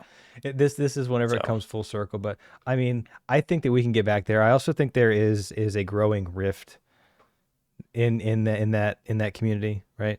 I mean, you see it with VTubers separating based off of what happened, and there's always drama going on. At least I see it from the streamer space. Maybe it's not larger than that. Well, there is a rift that has occurred in the LGBT versus the T plus community. And there's even been the International LGBT Foundation either founded or basically they just dropped off the T and said we're no longer associated with them because they don't share our values. That's what they took things too far. That's what I've seen. Yeah. So it is a cutting out of, from their perspective, the cancer that has co-opted and destroyed decades worth of progress because the T community kept wanting more and more from their perspective. Mm-hmm. So there's actually a lesbian creator that I keep seeing come across my feed that she just completely obliterates all the talking points of the T community and how they have screwed her over because now her gay marriage is now on the chopping block because the T just kept going. That's true. That's true. Yeah. They pushed way too far and the backlash could risk them that. Yeah. So they're ostracizing themselves is what it is now. What is occurring? So the reason that's a real threat, I would say, is because the Pope is behind it. The Pope supports. The Pope is. The Pope doesn't support gay marriage, the current one, even though he supports climate change and all that, which this gets into the larger pieces moving, right? So I think that for the overall global initiative, they aren't needed anymore, and they'll be discarded. Mm-hmm. Correct. So whatever title or minority group you belong to, you're gonna need to find a new group. You guys are always welcome here within reason. We're going to go through the next section just because of all the stuff that we have left. Now, the stuff that I want to cover and spend good time on. This is the who they are section. I guess for me. Real quick, what do you mean by who they are? Because this is new. So yeah. So I'm thinking about. I'm trying to come up with different categories, right? That we could like always have in the section that people could like. Oh, wait, this would be like a really good example that maybe we would cover or pull up.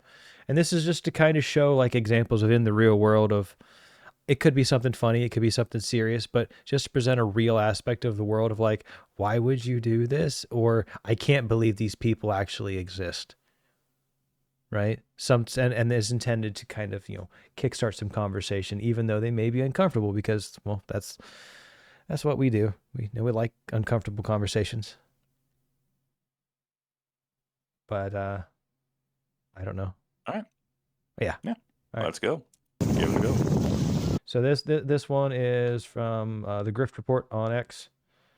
This is a black woman resisting arrest. So it looks like there's a crosswalk here. There's police. Looks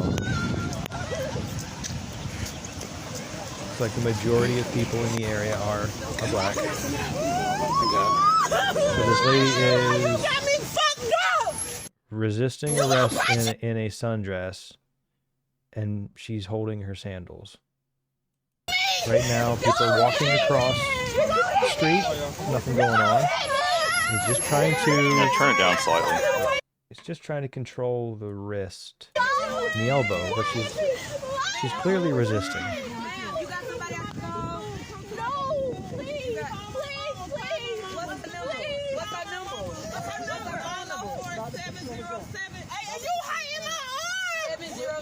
Okay, so up to this point, right? I'm never gonna like anybody who wants to form an opinion. This is just based on what you've seen so far. I know that we don't know the context for the stop, right? So this section isn't about like getting one over on anybody, right? But yeah, the way that she's behaving, if you're getting arrested, if you know you're in the right, just go and it'll work out. Submit a tweet after, you'll get a bunch of support for it, and then you can get on the news and you can handle it that way. So far, it looks like this person is just resisting, right? From what I can tell, yeah. Okay. I mean, if a police officer tells you to put your hands behind your back, you're getting arrested. Like, you got to fight it in the court, even if it is unjust, even if it is completely in the wrong. Simply resisting is enough to get you that charge, because everything else could be dropped after the fact. But if during the act of arrest you are resisting, to the best of my knowledge, I believe you can still be tried for resisting arrest. So you, I don't agree with that, but yeah, I mean, it seems like you would want to naturally try to run away or get away from what you feel is an unfair situation. Right, which I mean, the black community has been taught to be victims. I don't think that's unfair to say that. But this type of behavior is very obvious, very prevalent, and seeing it as often as we have, it makes me not want to believe that this woman is actually being attacked by the police because of just historical precedent up to this point. But objectively, that makes sense. So he really does have her in an armbar there, but she is resisting, right? Hold on. That's not an armbar. But this is the engagement to the ground. But that. Just looking at it there, no, I mean, she I wouldn't think would be feeling a whole lot of pain there. just the way the hands are positioned and everything else. I mean, he does have control of her Mm-hmm. because, forward momentum and having that leverage on the arm. But what happens next?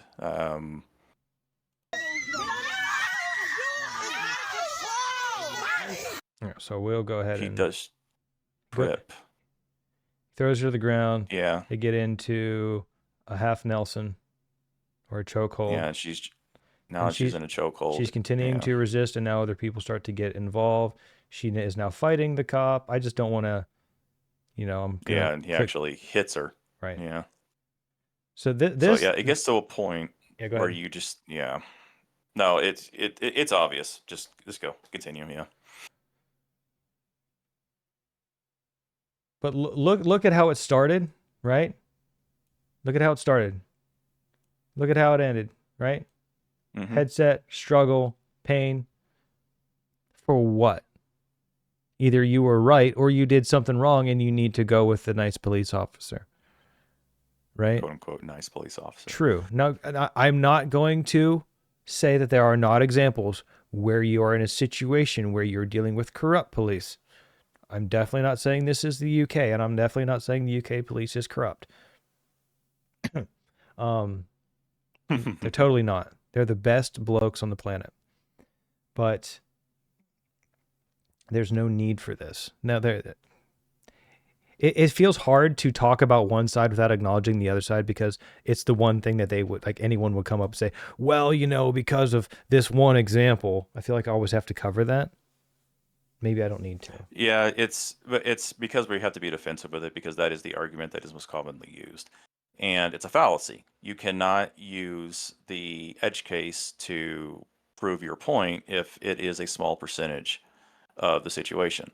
I don't know the actual percentages of corrupt police and all that kind of stuff, but there are more good than bad. It's just that the bad is highlighted to such an extent that is the perception that there is more bad than good.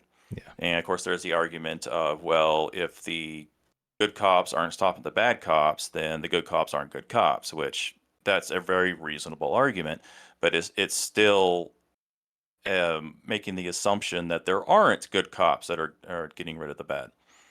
So I believe that there certainly are. Oh yeah. I think that. But there's also the thin blue line, and you always have to cover, have the back of your fellow police officer That and is stuff true. like that, but a lot more are coming out and saying, I will have the back of a police officer who is, of good moral character, but I'm not going to have the back of a corrupt one. So that is actually coming out more. You just don't hear about it a lot because it goes against the narrative of the left to defund the police. Yeah, I think for me, what always kind of gave me comfort in that space was as long as I knew the sheriff was in alignment with what the Constitution believed. Just because, like, the police could be compromised, but the sheriff is able to operate outside of that. So I think that the whole police versus sheriff, and for a long time I never understood why there was a sheriff and a police chief. They're technically the same thing, right? No, they're not. But that's a whole nother. That's a long-winded explanation. So yeah, I want to get into some like that. I always feel like we need to do like some education episodes too, because there's a lot of stuff that I'm just not aware about, or stuff that I just don't know. Grant, I forget a lot of shit too. So, but yeah, the next who they are. So I want to just give a quick shout out to Scott Pressler, like, for real, especially like because he's in like the LGB, community, right? But but did that say follows you? Oh, I guess so. He follows you. Oh, great. Interesting. So this person has been going through like Bucks County, Pennsylvania, New Jersey. He's been really doing a lot of the groundwork for voting. Like if you want to get involved, hook up with this guy. Like this guy's going to houses. He has a really good reception. He seems like, I can disagree with him on moral decisions, but as a person, I like this individual. So this is a person that has I believe presents with moral character and is doing a lot of good for for the party that he's for the people he's trying to get into office, right? And these are in sections where change is desperately needed. Like Pennsylvania is a huge state just because they elect the electoral votes. Well, he's the reason why Pennsylvania went to Trump. Exactly. Very, very, So- very, very good person. At least appears to be a very good person. But this is a post that he put out. And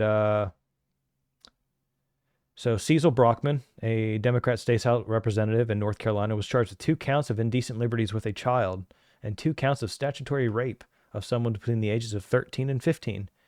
He must resign immediately. Fucking sick. This is disgusting. This is a North Carolina representative. He was 40 or so. Says this post. I don't know what article this is from, so I can't give credit to that, but that's okay. But it says Brockman, 41, was charged with 2 counts of indecent liberties with child and 2 counts. Okay, so that's exactly what it says.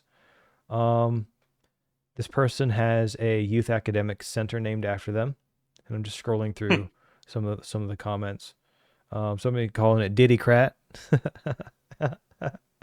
That's pretty funny. But there, yeah, seeing this is the video. This is the image that I showed a couple weeks ago, right? Mm-hmm. What is going on? See, you can't just trust somebody. Like, this guy looks like a clean cut dude, right? Probably talks well. You gotta protect the kids, man. This is a story that never should have happened, and this is disgusting that a representative got there because of it. This is a problem. Anyways, Yeah. but this is who they are. You know, this is someone that I wouldn't have expected to see this story or ever wanted to see this story come in the first place. This is apparently who this person is. You know, based on what we know now. So allegedly, this is who this person is. Clarify that. Yeah, I just, when it comes to children, anyways. All right. So, yeah, don't. I'm not going to play this. I know. I'm not going to. Besides, it's only around like 13 or 14. So what we have on screen here at the moment, everyone, this is the next who they are. This is allegedly a video of Hamas executing people that may have helped Israel, or may have helped Israelis, or may have contributed in some aspect. All of the people that are on their knees in front of you on the screen, all of them get shot in about 13 seconds. I'm not going to play that because you don't need to see that. If you want to see this, you can go online and find it for yourself. But the problem that I have with this is the first thing that let's break this down, right? Let's break this down from a military aspect, right? Let's look at this as adults and face this for what it is, right? Not the sheer emotional impact of, oh, these people are dead. If you were a military force and you were trying to root out your thoughts of corruption or inside problems that may have contributed to some of your losses, this is one way that I think a military would do something like that. Or not necessarily a military, a armed organization. How about that? Okay. I forget what I was saying. Yeah. The one thing you got to keep in mind, from what I understand of this, is that they weren't just assisting. Some of them were just complying and, existing within the area and accepted the Israeli occupation versus because resisting it, and because they didn't want reach to out die. and because they didn't attack them. So they're saying, because you Yeah. didn't attack them, we're going to take you now. That's the best of my knowledge. Ooh. So how do you feel about that coming to the United States? Well, I wouldn't be on my knees. I'll say that much right there. How do you feel about it happening I'd in be the gone UK? well before then. How do you feel? Because Say what? like for me, what I see on screen right here is what I think the UK is going to become if they don't change course. That's my concern. It's hard for me to see like this exact, not maybe not, or It something wouldn't be situation exactly to this this, point. right? It wouldn't be exactly this because these guys are also going to be tools used to get the agenda in place that they want to have, right? These guys are Yeah. still tools, right? This is just Mhm. acknowledging one side of the argument or one piece on the board. Yeah. Well, eventually, when the Sharia law it does take over the UK, and it is going to, at this point, it's just a matter of time. They will use an impact Sharia law in a way to go against the infidels and from their point of view, and there will be things like this that occur. It won't be. I don't know. It may actually be broadcasted, but it is not a stretch, actually, to say that something like this will not, or something like this could occur in the UK in about, I mean, I want to say a decade, but it could be significantly sooner at this point. At the rate, I mean, the thing that concerns me is the number of individuals that are being sent to all of these other countries. Like we're talking hundreds of thousands upon millions, right? Even without And weapons, that's 90% a of them are- massive destruction yeah. force.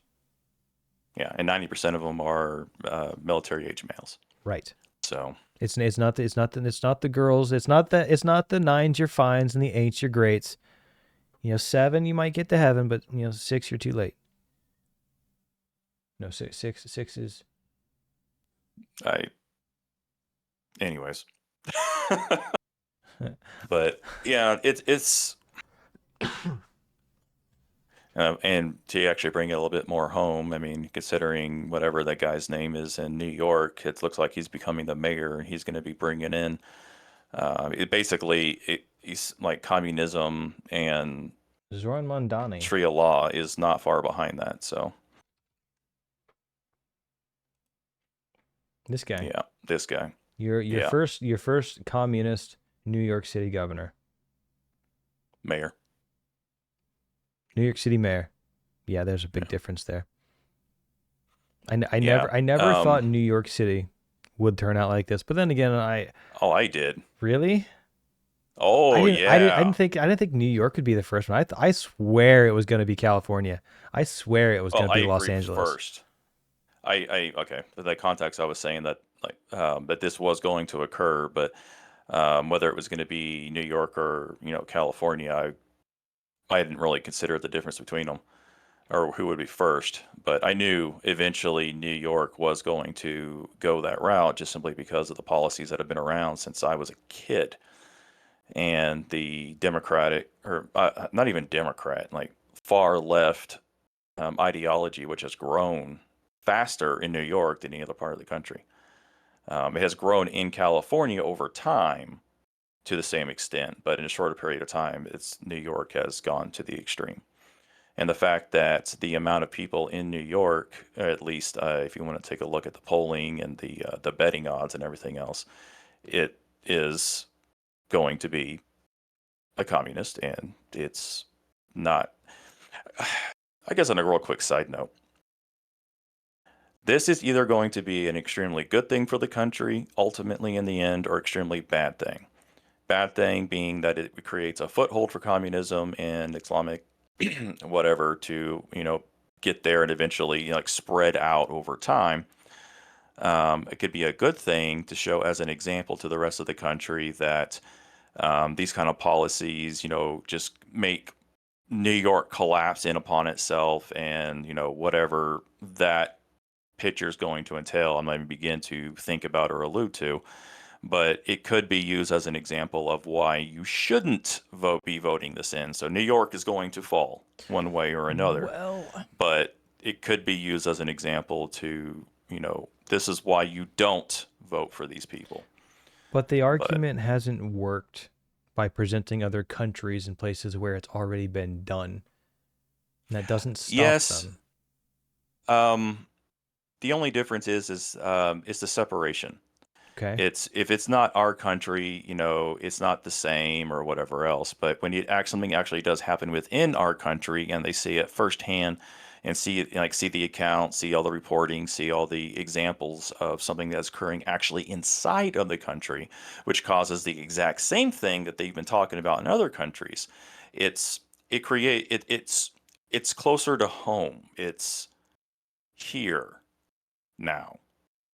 So within the American mind, it's I may not even just be an American thing, but it's the fact that it is so close to home now versus, it's over there, it doesn't involve us. Where here now it does involve us.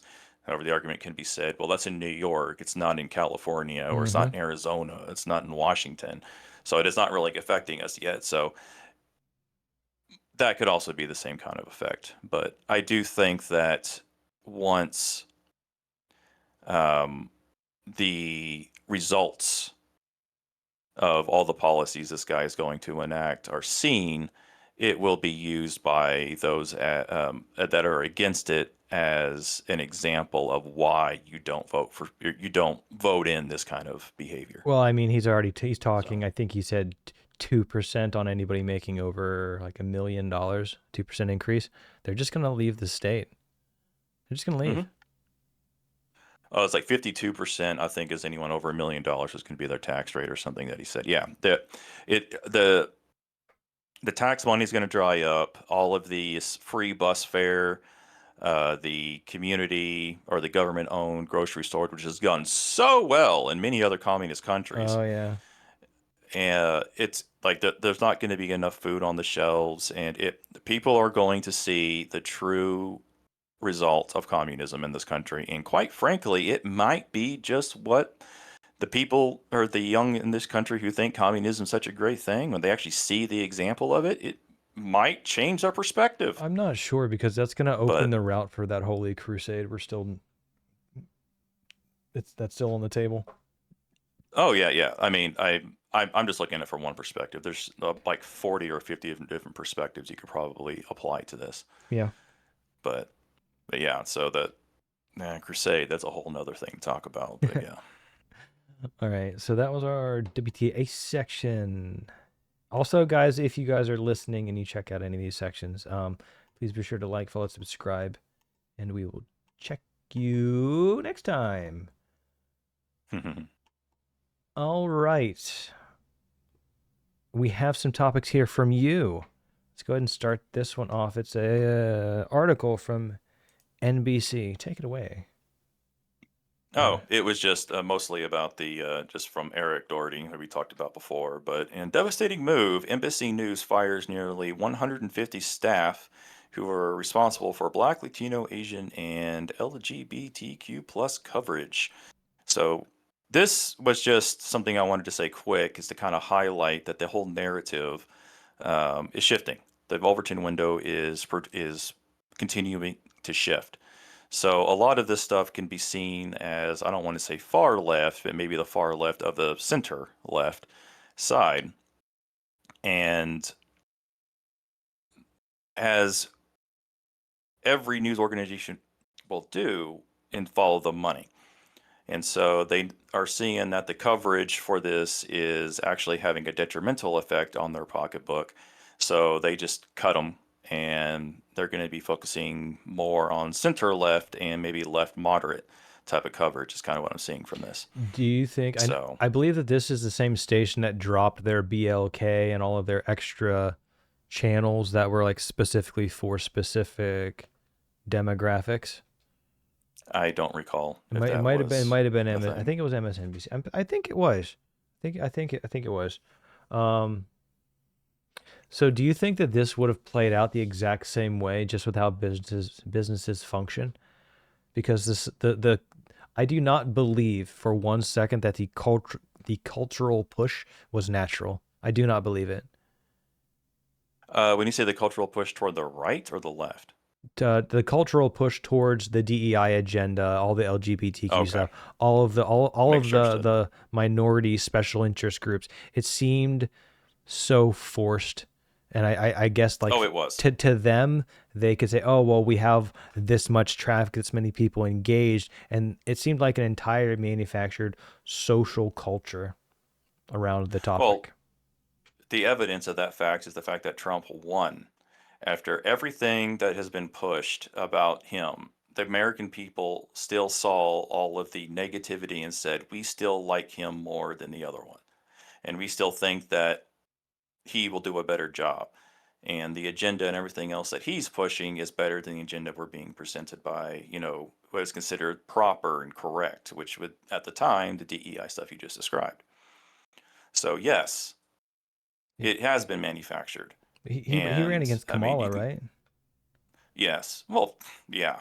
But I guess what I'm trying to say though is the narrative was forced, and there's so many different anecdotal as well as there's evidence to confirm or allude to the fact that the globalist agenda was pushing all of this to separate, to create division, and just to create more problems so that they could begin to assert their control as well as to cover up what they were actually doing. Yep, you can't give a solution if you don't create the problem for it. That's exactly what it is. That too, but I'm just talking about in general. It's just pushing and trying to create narratives that are distractions. Yeah. So that's all I really want to talk about there. And this one, all about the indictments that are coming. This is just one. You should just let it play in its entirety. I remember this one. Yeah, we'll play this one in its full context. I remember this one. So yeah, just let it go until the end. All right, here we go. Those indictments we just saw for Comey and Tish James are the appetizer indictments, and the big one, the main course, is going to be the conspiracy against rights under 18 USC Section 241. I've publicly called for this for the last 3+ years since the Mar-a-Lago raid. Remember this with the Russian collusion hoax.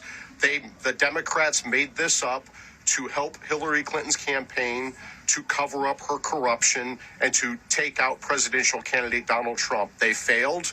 President Trump went into office, and so they tried to destroy him while he was in office, and they tried to destroy him with the lawfare because he declassified Crossfire Hurricane before he left office the first time. Oh, wait. You mean this grand jury right here? These two here that were just impaneled? One in the central region of Florida and one in the northern region of Florida? Yeah, it's exactly what Mike Davis is talking about. And listen, I wouldn't sleep on Mike Davis. He is now 2 for 2 in indictments. And he's actually going to end up being about 10 for 10 when this is all said and done.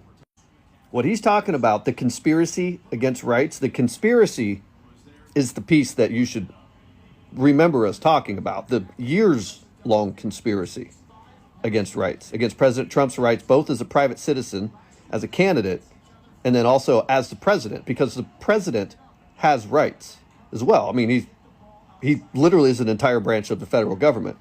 And then you had 2 other branches of the federal government completely stomp all over his rights and his power as the president. So the conspiracy against rights grand juries that are going to be impaneled in January 2026, which, by the way, I think we've been telling you that the timing is important. The timing for these grand juries, and then the indictments, and then the court cases, yes, the prosecutions that will come from them. When are those going to happen? When are they going to happen? They're going to happen right smack in the middle of the 2026 midterm campaign season. He can stop it there. Yeah, that was the main crux of the video, is from the very beginning of this whole thing, or since we're doing the podcast and we talked about the Epstein list and everything else, I have said that it's all timing. Everything is going to come out during the time of the midterms. And this was a strategic move that has been done to influence the midterms and to bring everything into light then at the most crucial time. Is there because there's actually here's the problem. Yeah. Here's the problem. Because a lot of, like, you see the exact same thing whenever the roles are reversed, as far as presenting an idea, trying to cause some kind of disruption, discredit your opponents. What makes this have teeth? What makes this have teeth is that they have, how do I say this? Well, first you have to acknowledge the perspectives, because the right side is going to say that we have all this proof, we have, and they're going to have overwhelming amount of proof. And that has been their excuse as why they haven't done anything yet, because Kash Patel has come out saying that, they've had to do the investigation, they're doing it right, and they're going to present all of the evidence. We're not just going to, make accusations and, doctor things. We are finding everything with proof. Mm-hmm. However, if you look from the left perspective, God, this one's actually difficult for me to try to put myself into and think about, because it just doesn't make any sense. It doesn't have to make sense. Just what is it? Yeah, it's from the left perspective. It's, they've been doctoring. This is all cooked. This is all made up. It's all AI. They're going to not actually have any way to prove or disprove a lot of the information. They're just going to make claims like they always do. Mm-hmm. Against Trump and everything else. But the timing has been so critical in this, and the quote dismantling of the deep state, that it is going to dramatically shift the overall perspective of the country. I do think that the amount of left-leaning individuals, and I'm pretty sure there's going to be some right-leaning individuals that are going to be indicted as well. Hope so. It's going to cause anyone who has some kind of pragmatic, critical thinking capability that is on the left to actually try to break through the cognitive dissonance that I spoke to earlier in the podcast. So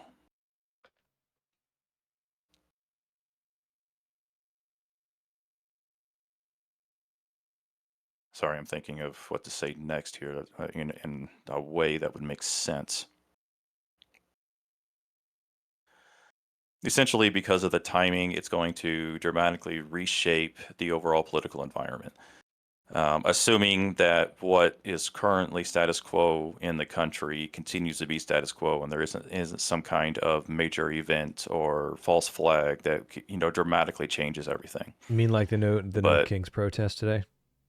If something happens, I'm not giving out examples of what it could be. Sure, but essentially, all the indictments and all the heavy players. I honestly do think that Hillary is probably going to be one of the last people they hit, and it's going to be at the best opportune time for them to go after her, and possibly Obama. You talking about indictments?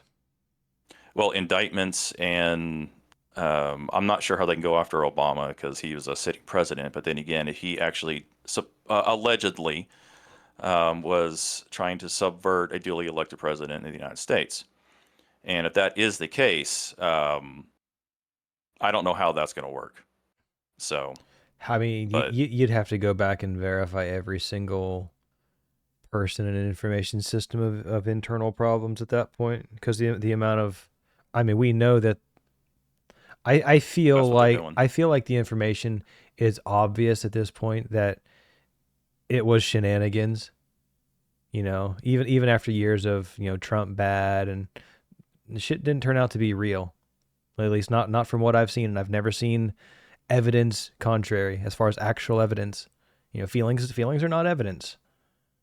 Well, I guess I'm specifically speaking to is the 2020 election. What's going to come out around that is, how do I say this? If it comes to light that, and it's proven beyond the shadow of a doubt, because I'm seeing posts about like the Dominion voting systems deleting 2.1 million Trump voters and then shifting Trump votes to Biden. And they forensic analysis proves it. I mean, I don't know what that forensic Which analysis state? is all. I don't recall. I took exact a state, but- great deal of time, whenever all that stuff happened, to be relatively informed about most of that stuff. Mm-hmm. If we were looking at just the numbers, there, I felt like there was enough questions, and the questions didn't either get asked correctly or they were completely ignored. I don't feel that most of the questions were in good faith taken up. They were just like, no, you didn't do this. It's completely invalid. It was nothing. I don't think anything was just based on the merit of the claim. Well, the reason why the judges, mostly left wing, if not all left wing, because they were handpicked to cover these cases, supposedly, allegedly, most likely. It was because the individuals that were bringing forth the lawsuits about it didn't have a personal stake or claim in it. At least that's what the judges cited. So every single one of the cases was thrown out, and that is a leftist talking point about how it is. All the cases were thrown out, but it was because of, I didn't even want to say a technicality. It was an abuse of a technicality, because the person who was bringing forth the suit was a citizen of the country, citizen of the area that they were, bringing the suit towards. But because they couldn't prove that their vote specifically was counted incorrectly, they didn't have a case, and that is what they used. I can't believe that would have been accepted as a reason to discount that. Well, look it up. It was. That's I basically the mean, reason. like, I know that it happened. I just can't believe it. Like that seems like departure from reality, or at least like if you had an inkling of maybe there's something here, wouldn't you want to get to the bottom of that? Like, where's the intellectual curiosity? Maybe that's what bothers me. There's no curiosity about the situation. It's just like, no. If it benefits you and your side and your agenda, you don't have an intellectual curiosity. It is within your interests for you to believe it and move on. I still think we need a third party. We need 6. Well, I think that if we had 3, we need the third party, and it'll be the pragmatic party. It'll be the party of Q, right? the party of Q community. You gotta be careful when you say Q. You're right. You're right. Right. It'll be the party of the cult, QULT, not to be confused with a cult. Yeah. Brewer will lead you to greatness. He is our head of intelligence. Don't. I'm joking. Anywho, moving on to the next. I'm joking. I know. To what I'm referencing to all of the people as I joke with all of my streamers. I am the cult, the QULT. That's why I'm the community, because my friends call me Q. Get it? Someone actually yelled at me on Twitter this last week, and they're like, QAnon, and I'm like, what the hell is that? Okay. Anyways, a post from Trump, or from Colin Rugg. Colin Rugg about Trump. Don't need to play the clip. Okay. It's just basically someone asked Trump about, well, how are you going to pay the troops, and he basically said, well, we have a billionaire donor who is going to pay the troops during the shutdown. So basically, someone's fronting the money, and then as soon as the shutdown is over, the government will reimburse them at a 0% interest. So it just shows that there are people behind the scenes that are very, very wealthy and have a lot of power who are backing what Trump is doing. I mean, it's very obvious that it is most likely, at least Occam's razor would suggest, that it's Elon Musk that's going to foot the bill for the time being. Could it also be There himself? is no proof of that. He could do it once, because it's $6.2 billion every pay cycle to pay the troops. That's what, every 2 weeks? Or is it every month? I think, Yes. Yeah, it's every 2 weeks. Every 2 weeks. So that's which makes sense. Yeah, that's a lot of money. But, I mean, even if it's paid back, like this ties back into the shutdown and everything that we're going through right now. mm-hmm. So, I mean, that's just, I just wanted to highlight that there are people behind the scenes who are supporting Trump that technically or may not, more than likely not, a part of the government, but understand that what Trump is doing, at least from their perspective, is the right thing that's going on. Yeah. You know what I keep seeing about this particular post though, and there's the way this whole thing came out. It's like, imagine if you were, let's simplify the times in the world just for framing, right? Let's simplify it back to like the actual Civil War era. How many of those generals and all of that would actually like use their own money or their own plantations or their own resources to fund their whatever they were responsible for? Would they? Actually, it did happen a lot. Yeah, I mean, like all the people back then, they had the plantations, they had the land, they were responsible for some of the the economics that took place, or some of the military, I guess, equipment, ability. What's the right word? Logistics. Yeah. Yeah. So I mean, I guess I always thought that in my mind, because I'm naive. I'm like, I don't want someone that's rich that can, I want a normal person in the government. Well, this is a situation where if I didn't have a lot of money, I couldn't pay my troops, because essentially they do work for him and they are his responsibility. So I want to give credit for that, but I guess maybe this is an area where I admit that maybe I was looking at the world the wrong way. Wouldn't necessarily say that. I mean, there's merit in both directions, but yeah, I'm saying it's a consideration I hadn't really thought of. Mm-hmm. Yep. But yeah, I mean, we could talk about the shutdown, which I think we will later on, but yeah, but that's all I wanted to highlight here, is that someone is willing to front the money and to make sure the troops are getting paid for, so which they deserve it. I mean, us both being veterans and whatnot, they need to be able to pay their bills. But hey, I'm not that good at math, but there's like 60 votes needed to end the shutdown, right? To pass the continuing resolution. Yeah. And there's 53 Republicans, right? I think there's 52 Republicans, but they constantly get like 54 votes because Fetterman and one other Democrat have broken ranks. So which is going to help their careers so much, but they have political futures. They'll probably become the future of the Democrat Party, but you have to, I don't know where the Democrat Party goes other than doing what Fetterman is actually doing and acknowledging fucking reality. So like what they're doing is really kind of crazy, and it's not okay because it hurts people. Like, that seems like a moderate take. Go figure. I wouldn't. Again, Fetterman changed from before and after his stroke. I'm just saying.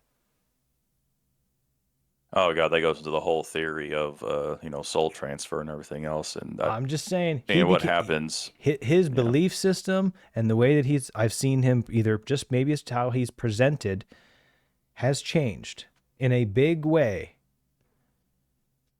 But we'll see. That happens a lot. It does. I mean, I will say that if I've known people who have had heart attacks, I've known people who have had strokes, who are even gone to like operating room to get surgery done, and they wake up completely different. Kind of like a real fun, I'll say real fun, but a quick anecdotal point from someone who lives local. A guy I go to the coffee shop with, he had to go in for heart surgery, open heart surgery, when he was in his late 40s.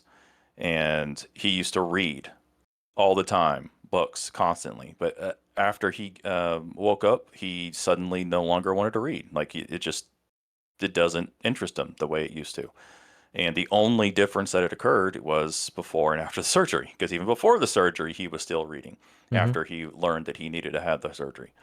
So it's just kind of a anecdotal example of how when you technically die, when you go to heart surgery, they obviously have to stop your heart, and you are in a controlled state of death. You are dead legally for that period of time.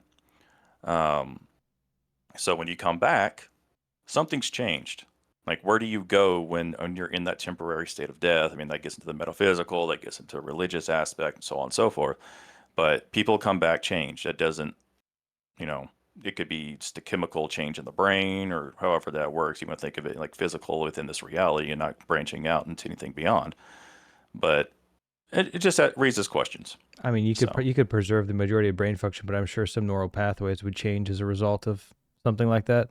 So you just might associate differently with pieces of information, and even if it's something really small, like how you associate with a book, you wouldn't normally pick that up on a large scale of, I guess, after effects of something. Yep, pretty much. I mean, yeah, it's just interesting that there's a lot of, or it's an interesting thing to me, I should say, because I've had a heat stroke before, and when I woke up from it, I didn't realize I had it at the time. I felt better than I ever had in my life. That's not an exaggeration.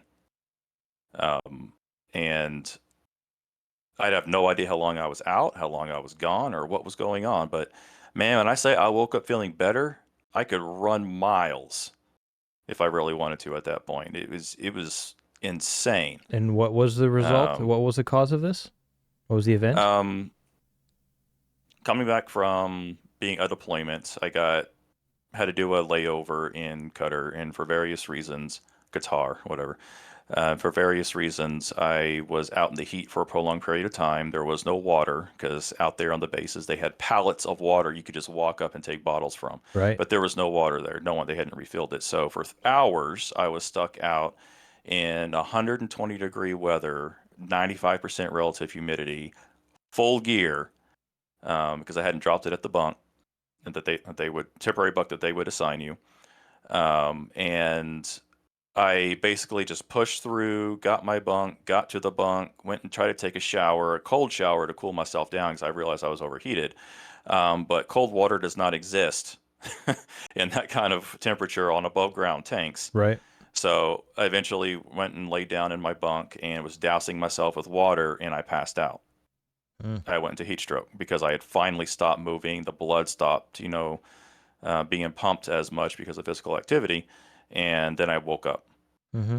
I have no idea how long that time has passed because there was no clocks around. I didn't have a watch or anything else like that. So, But yeah, I had a heat stroke. I was diagnosed with that after the fact, as I went through the series of events with the doctor, because as I was doing PT or whatever, I kept falling out for heat exhaustion, and I wasn't sweating very much. Like, I have a condition now called anhydrosis, or hyperhidrosis.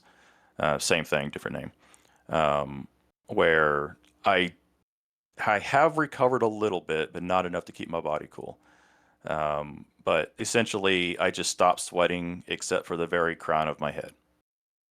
Basically, where the beanie is now is where I was sweating from on my body, and that was it. Wow. So you were close. You were close to being gone. Yeah, I was extremely close. That was the second time I was close to being gone. So I'm glad you made it through that. Let's go and get into but that's just kind of a anecdotal example. Yeah, that's a good example. Let's go and get into this last example you wanted to put up this week. Look, what was the title on this? Oh, this was the JFK document that Russia is disclosing. Yeah. This was just more of an informational type thing. The fact that this was information that was given to them by this former Soviet Union when JFK was assassinated. Who was they? They were given. The Russian ambassador. Okay. Hand carried himself to make sure it was delivered to the Department of Justice. I believe it's Department of Justice. Information that the Russian government had. I don't know what it contains. I don't know how they got it. I don't know anything more about it than that.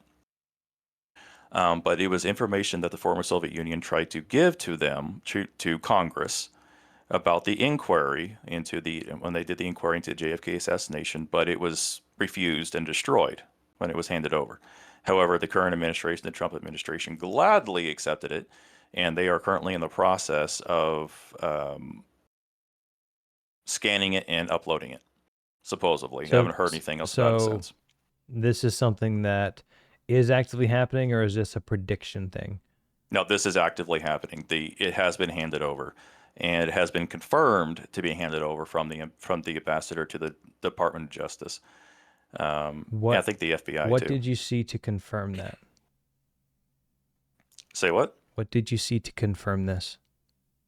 There were multiple posts, including a post from the actual government official from an official government account saying that they had received it. Okay. Beyond that, given the I don't know. nature of this type of information, I would like to maybe follow up with this one, maybe leave a note for this and follow up and find a post relevant to this, because this just as itself, I don't feel is enough. Oh, I agree. I am waiting for them to actually release the documents, and then I plan to look through the documents. I just don't know what the documents are. They're in Russian, if they're in English, if they're waiting to translate the documents. And even with the translation, I want to see both documents. I'm going to throw the Russian into an AI and say, translate for me, and then compare and contrast. That's something I plan on doing. I haven't seen where it's posted yet, and quite honestly, I haven't, exactly been, keeping a eagle eye on it because I've been working on my game. Well, and I mean, things. I've just been waiting if for something to something come like across, this but- actually hits, it's going to be really big waves. Mm. My problem with information, at least I have this account blocked for a specific reason, and it's just related to something different. But information that's presented this way usually never manifests itself into something that's tangible. And it seems like the idea is presented in a way that it's just vague enough and just, I don't know. There's not enough here to to sell me on it. Oh, I get you. I mean, like I said, I'm not. Well, I didn't say it, but until I actually see the document, I don't believe it. It's just something that allegedly, is happening, and I have seen stuff from official government accounts that they are receiving information and processing it currently. I'll tell you what. If there's any meat to this potato, I'll unblock this account. Okay, it doesn't impact me any. I'm just saying, like, maybe I'm wrong. I'm open to being wrong, and if this is information that comes from a specific source, then I'll open myself to that, because I like to have all of the information. That's the important thing. And I will say that account does rub me the wrong way in many ways as well. I don't typically block accounts. I'll mute them, but I won't block accounts typically because you can do that. Yeah, you can just mute. Oh, where you don't see they won't come up on your timeline anymore. Again, new to Twitter. I just thought that if you don't want to see something, you just block them like everything else. Sorry. Yeah. Maybe I'll need to look at that, and that might be a me thing. Yeah, but in general, too, muting. I only mute accounts that I think have really bad takes and just too far out there or whatever, or I'm just getting annoyed by the amount of crap that they're posting and stuff like that. But I typically don't block accounts because I don't want, someone later on down the line, if I do something, he has me blocked, and kind of use as an excuse to, I don't necessarily say attack me, but try to give them credibility. Yeah, no, people do that all the time online, especially on X. It's like, this person has you blocked, and they just make up a message that you never see. Yeah. Yeah, that's a good point. That's a good point. So, well, even if you're muted, you wouldn't see that typically because you're basically muting them, saying like, I don't want to see anything you post, but you can see everything I post. But it can come back around that if someone were to share that or something along those lines, you would see it. But I just don't like to block people in general. Blocking is just to stop them from talking to me or directly messaging me. So yeah, maybe I need to look at that. That's fine. Yeah. I don't take social media too seriously. Speaking of not taking things too seriously, we have the next fun section, and if there's at least one other person in chat, right now I don't think there is. I think it's just us, which is fine. It's normally how it is. Yeah. Maybe we might knock off the quiz. We might save the quiz for later. But let's start off with, there comes a time in every person's life when I move some stuff around that it's important to just kind of say things as you see it, right? Just tell people how you feel. And I really appreciate people being blunt, especially trying to do things in a kind way, but also just kind of standing your ground. This is I guess it's a VTuber. I don't know who this person is. No So idea it's either. Sawa Grape Sama. I don't know what that is, but the message is what I wanted to get across. So here we go. If you don't like anime, get the fuck out. If you don't like lollies, get the fuck out. If you don't like tubas, get the fuck out.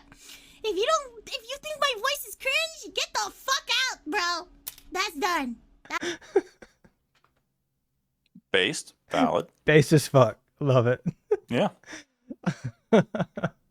I mean, yeah, there's a lot of tourists, as the anime and VTuber community call them, people coming in trying to assert their belief system on something that they have had no interest in and are using it only to, gaslight or, what's the term?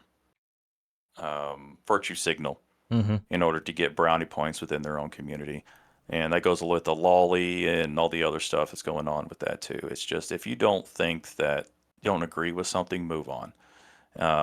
However, to look at it from the other perspective, you see the lolly, they think children, when there's actually a VTuber that goes by the name PP Slayer, which is funny to me. She is an individual who, hold on, I need to take care of this. Why is it not giving me the option? What the fuck? It's fine. Yeah, one sec. There we go. Anyways, coming back to it. There's an individual by the name of PP Slayer. She's a VTuber who is a very short-statured, very petite, very... Did you say PP Slayer? Her literally PIPI Slayer. PP Slayer is her name. Yeah, it's fits the whole thing, this whole conversation perfectly. I know it. She's a gremlin, and I don't necessarily watch her religiously. I have caught a few of her episodes or something like that, but I have messaged her a few times. Yeah, she's a lolly character, but it's literally based off her. She's posted pictures. If you scroll up and scroll down through some of her stuff, you'll actually see pictures of what she looks like. And of course, she's constantly being attacked as being someone who is, trying to show a child. Like, there it is right there. Yep. Like, that is literally her. I mean, the definition, she's, by her self-admission, a flat-chested woman. Right. And she's 24 years old. So a grown many woman, people, a tiny grown woman. she's a grown woman. Yeah, exactly. And there are people coming out saying she looks like a child and so on and so forth. And a couple of posts I've replied. So the first thing you see when you see a grown woman is that they're a child. That says more about you than it does about them. And I never get a response after that. Well, I mean, let's just look at the cases. Let's look at the example of the perfect couple that we put up last week. And let's put up the North Carolina representative that actually touched children. I'm sorry, there's no argument other than you are projecting. If you look at this person and you're like, that's a child, I want to sleep with it, that's a different story than looking at this person and saying, this is a cute girl, I want to sleep with it. There's a difference there. There's a difference there, and you have to acknowledge that difference. You can look at her and say, oh, this is a normal adult, like every relationship, right? Mm-hmm. Besides, but it's just the first thing they come to mind is immediately think they look like a child. Yep. Instead of addressing the fact that they are a human being, they immediately, dehumanize probably isn't the right way to say it, but along that same vein, they're a child. It's projection. There's something that a lot of people really don't understand. And this is because they literally lack the intellectual capability to do this. Most people, when they see something negative in another, it's because they first see it within themselves. They lack the capability to understand that other people see things differently than them. And so if someone is going full bore and calling someone a pedophile, when objectively you're looking at a grown woman they themselves are projecting their deviance onto somebody else, and they are trying to fight against their own deviance by trying to have the world stop them and protect them from their deviance. They are literally fighting their demons at other people's expense. So, do you know what one of the most popular categories of reading that women enjoy is? Oh yeah, monster something. Erotica.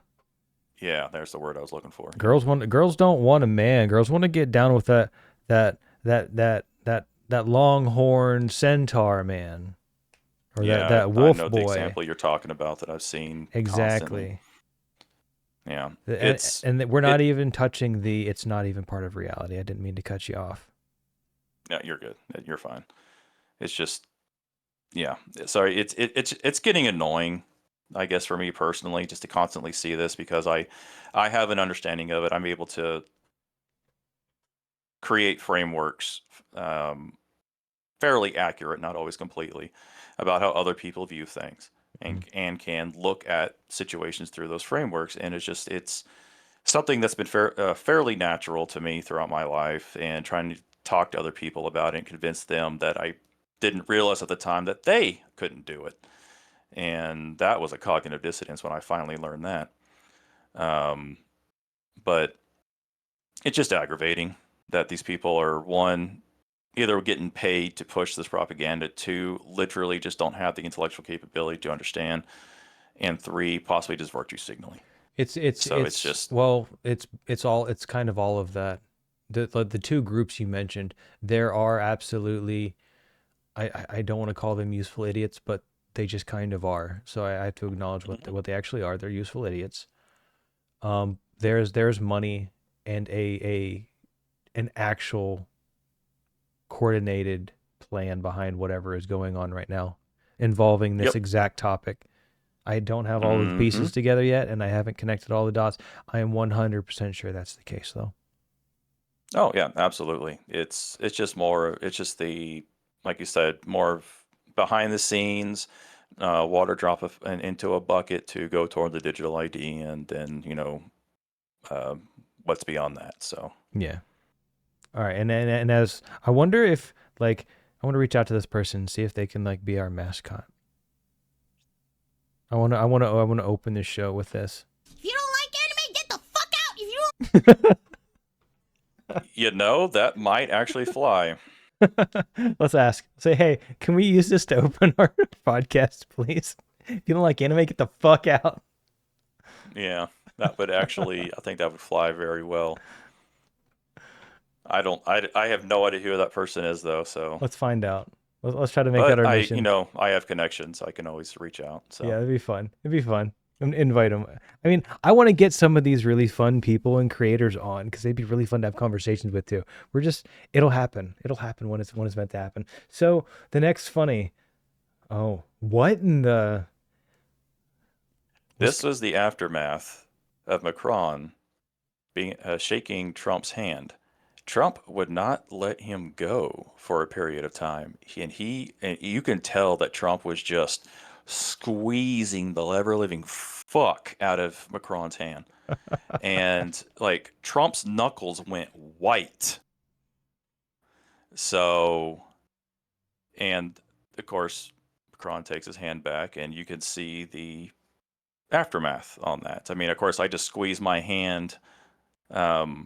At a moderate amount of force, and I'm seeing the blood come back fairly quickly. That's straight white. I'm currently trying to do this to my own hand. Yeah. The funny thing is his hand is red. Whenever I squeeze, only a little bit of red comes. There's no white. Yeah. What? Yeah, so I mean, I'm mostly of Irish descent, so I'm very white and almost translucent sometimes during the winter. But I'm just pressing on my wrist, and the pink comes back into the center, of the mark left by my fingers. But there's nothing there, and his hand is coming back. I mean, this is probably a few seconds old, or a few seconds after. Trump was squeezed the ever living fuck out of his hand. So I wonder how strong Trump actually is. Like, I gotta give it to him. Like, he's got to be a tough old fart in a respectable way. Well, if you got to think of it this way, the amount he works and the amount that he's been at least presented of how many hours a day he works, the guy's up like at 2 or 3 o'clock in the morning consistently, supposedly. He's probably wired to operate that like that then. So yeah, he probably grabs hands like that's probably his normal handshake. I don't know, especially if it being Macron because of the shenanigans that's going on with them. Yeah. I could see that as like, hey, like fuck you. Yeah, I mean, I'm trying to recall the exchange in my head as best I can, and Macron did try to pull his hand back to end the handshake, and then that's when Trump gripped it and pulled it forward, and like the way he normally does to a lot of people. I remember seeing the video, but I can't see it exactly. Yeah, I saw it. So I mean, I paid fairly close attention to it because of, I mean, I like to look at behaviors and just try to understand like situations, stuff like that. That was a couple weeks ago, it's just I saw that and was just laughing because I saw the video and I was laughing at the video because it was Trump. That was basically Trump does that to a certain. Oh, it's right there. See, he tries to pull away and he just like nope, and points to the camera, forcing him to. And you can see the look on Macron's face, like all right, all right, all right, yeah. So he's like, please let go. Please let go. Yeah. So and he immediately walks away because he was clowned on. So yeah. It's this hand right here. Yep, and that's when he just grips. You can just tell the grip because look, I mean, it's. Look at the image. Look at the image. Look at this. Wait, you're right. Look at the hand position. Right. Maybe that was a different handshake then. It's got. I think it's a different one because. What's happening right now is the position would not be the fingers on the bottom. It would come from the earlier on, but yeah, you're right. Right, it'd be like it right would here. come from that. Whoa.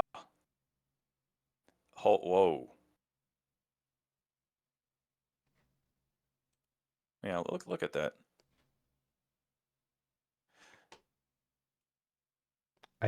This doesn't seem like this is the case. Doesn't look like it's the same handshake. Yeah, I didn't look that deep into it, honestly. Yeah. So I don't think that this is in support of it may this not be the picture. same handshake. Right. Yeah. So okay. Either way, I think that's funny. It's the idea of it is funny. You know? Like that's my president.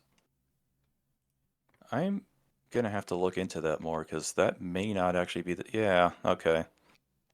I may have just gone too fast with the funny, but I didn't look down at the handshake and I'm pretty sure that I had that one for a funny. I just took it off, so it's totally fine.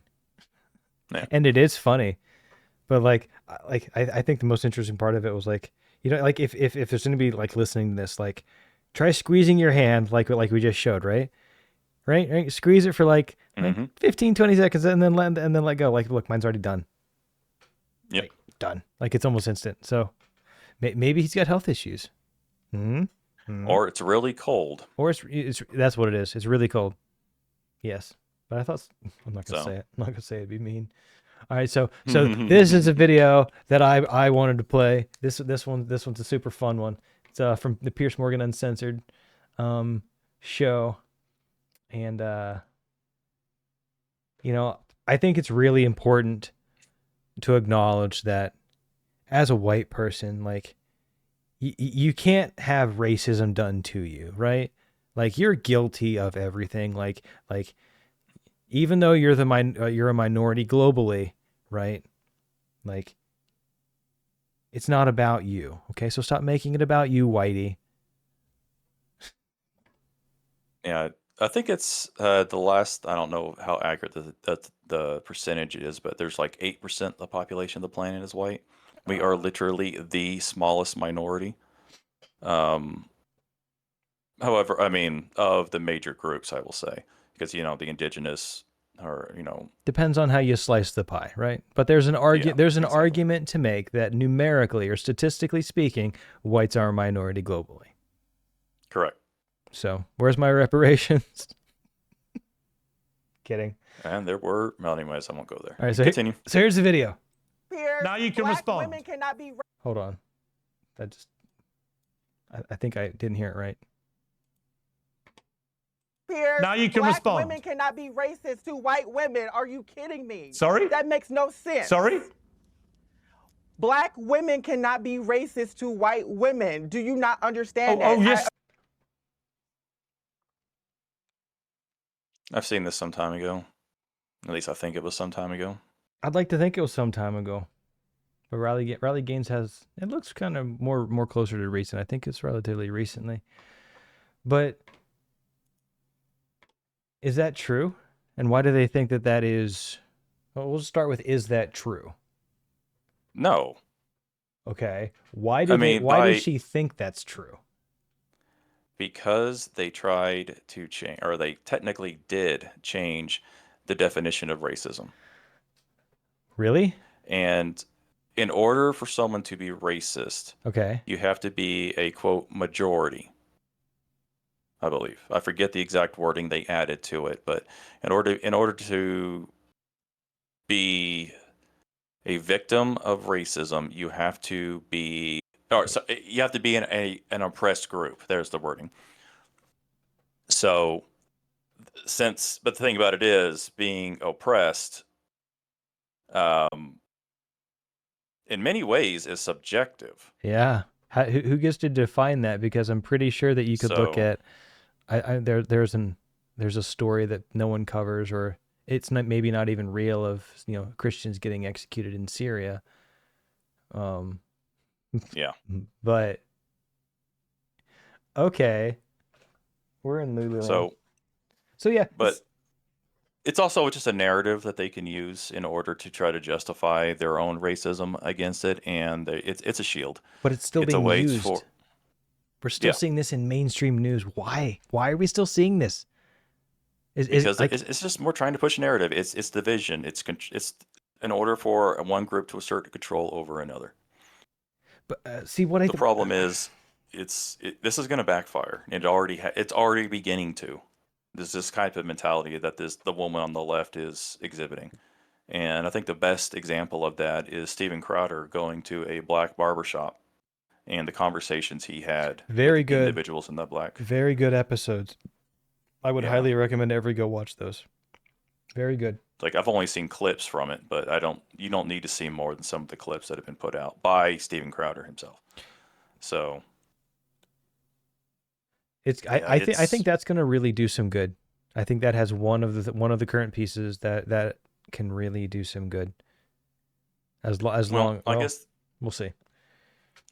I guess the point I'm trying to say is that right now, I'm talking about Generation Alpha. They are the most racist generation in a very, very long time. Speaking specifically about whites. And because they have consistently seen, our generation, and I guess late or very early Gen Z, who are now, having kids, or Gen Alpha, constantly being berated, constantly being told that we are the problem, so on and so forth. And now we have something that alludes to that here in a little bit. And so now they just took up the mantle because, well, you say that I'm racist, I guess I'm racist. And they are going to push back harder than any of the previous generations have beforehand. So in the next about 10 years, you're going to begin to see a lot more of people being comfortable being racist like they were in the 1940s and 50s. I mean, that seems to be inevitable until the reconciliation occurs at some point, and then we can joke about that stuff again. So yeah, I still think the whole push for diversity was intended to cause trouble. It was all opposite of what it was presented as usual. Yeah, it was directly after the Occupy Wall Street. Because then everyone was united. Like, everyone that was on the leftist ideology was united. Everyone that was younger and saw what they perceived to be a disproportionate amount of wealth leaving, their grasp. So they started doing what they needed to do to fight back and protest Wall Street, and then all of a sudden identity politics came out. I mean, there's memes that talk to that. So, but yeah, that's the end of that. Yeah, so I guess it's entitlement plus the victimhood is a very nasty combination. But I can't, I guess for me, I can't think that people are still going on TV and using that as like their justification outside of just to be sensational, just to be entertainment. I don't think this person is serious. I think this person is there just to be entertainment. I think this is a distraction from what's actually going on. This is culture. I mean, I'm not going to say I agree or disagree because I don't know, but it just, with everything that I've seen, even some of the stuff I've personally experienced, not here in the last decade, but when I was in college and seeing the way that some individuals carry themselves, there is a distinct possibility in my mind that she actually does believe this, 100%. Oh. So I'm not saying that is the case. I'm not saying that for a fact, but there are at least a small percentage of the black population who adamantly believe that this is the case. This is the case. And they're not just buying into the culture or whatever to say it to get ahead, is that people have been raised. They've been raised to believe this. this. So this is good and true to them. And Yes. Because it's the whole framework thing that I'm talking about. Like, they can't break themselves out of the framework that has been built around them. Because when you're a kid, a framework is built around you. And evidence of that is the different cultures around the world. Just because you were born in a specific location, you're either Muslim, you could be any one of the Asian, like Hindu, and Christian for majority of the European West. So it's just kind of, your spawn point determines the framework. So, but yeah, that's it for that. Nice. Well, I guess to stay on that same train, we'll jump up the next one. We got a post from Sassafras84. Cute glasses. So the whole No Kings protest is going on today. I know that we named the episode No Kings or Queens just because it'd be funny. But I think that it's really nice to see, the president come out and support them going out and peacefully and patriotically making their voices heard today. So this is a post that it reads, "A huge thank you to all the No Kings protesters yesterday. I was very concerned a king was trying to take my place, but thanks to your tireless efforts, I am still your president. Great job, all." And I mean, I think that's really important to take some time to say thank you to all the No Kings protesters. America became great trying to get away from the king and away from the crown. So it's nice to see that they that the motivation for freedom and independence is still so alive and well in America. What do you think about all that? This isn't a real post.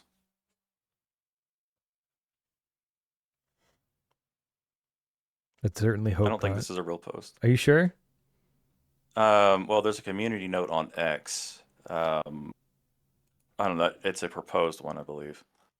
Is it an actual full one or a proposed one? Let me take a look here. No, it's a proposed one. And this individual is claiming, as people believe, that this post is a real post. It's entirely possible, but it's funny. Well, yeah, but what clued me in is that this says yesterday. No Kings protesters yesterday. I saw this yesterday. Yesterday. Which would have been Wednesday or Thursday. Yeah. So that's what I was wondering. Is this a post from the last No Kings protesters? And they were just framing it to, as a joke for this one? I don't know. But I think that I'm going to conclude, I think that this might be or more than likely a fake post. But I am looking on the Truth Social for Trump right now, and I do not see it. Yeah. But I mean, for the meme that it is, that's still pretty funny.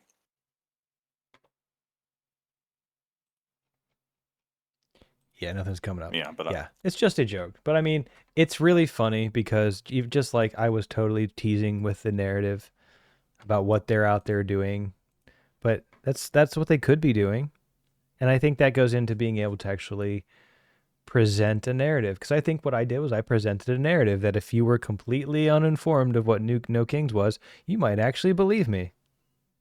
Mm-hmm. I mean, it was good enough that Brewer scoffed. Yeah. So, oh man. So that's good. So yes, make sure to it's important to have fun, and this whether it's real or not. Yeah. The I mean, meme it's still a war, good meme. It's a good meme. Yeah. Yeah. It's a good meme. And no, you would never rely on this as like, this is evidence of something. No. Yep. All right. Oh, here's the quiz. We're gonna skip the quiz. Okay. We're gonna skip the quiz. We're gonna save the quiz for next week.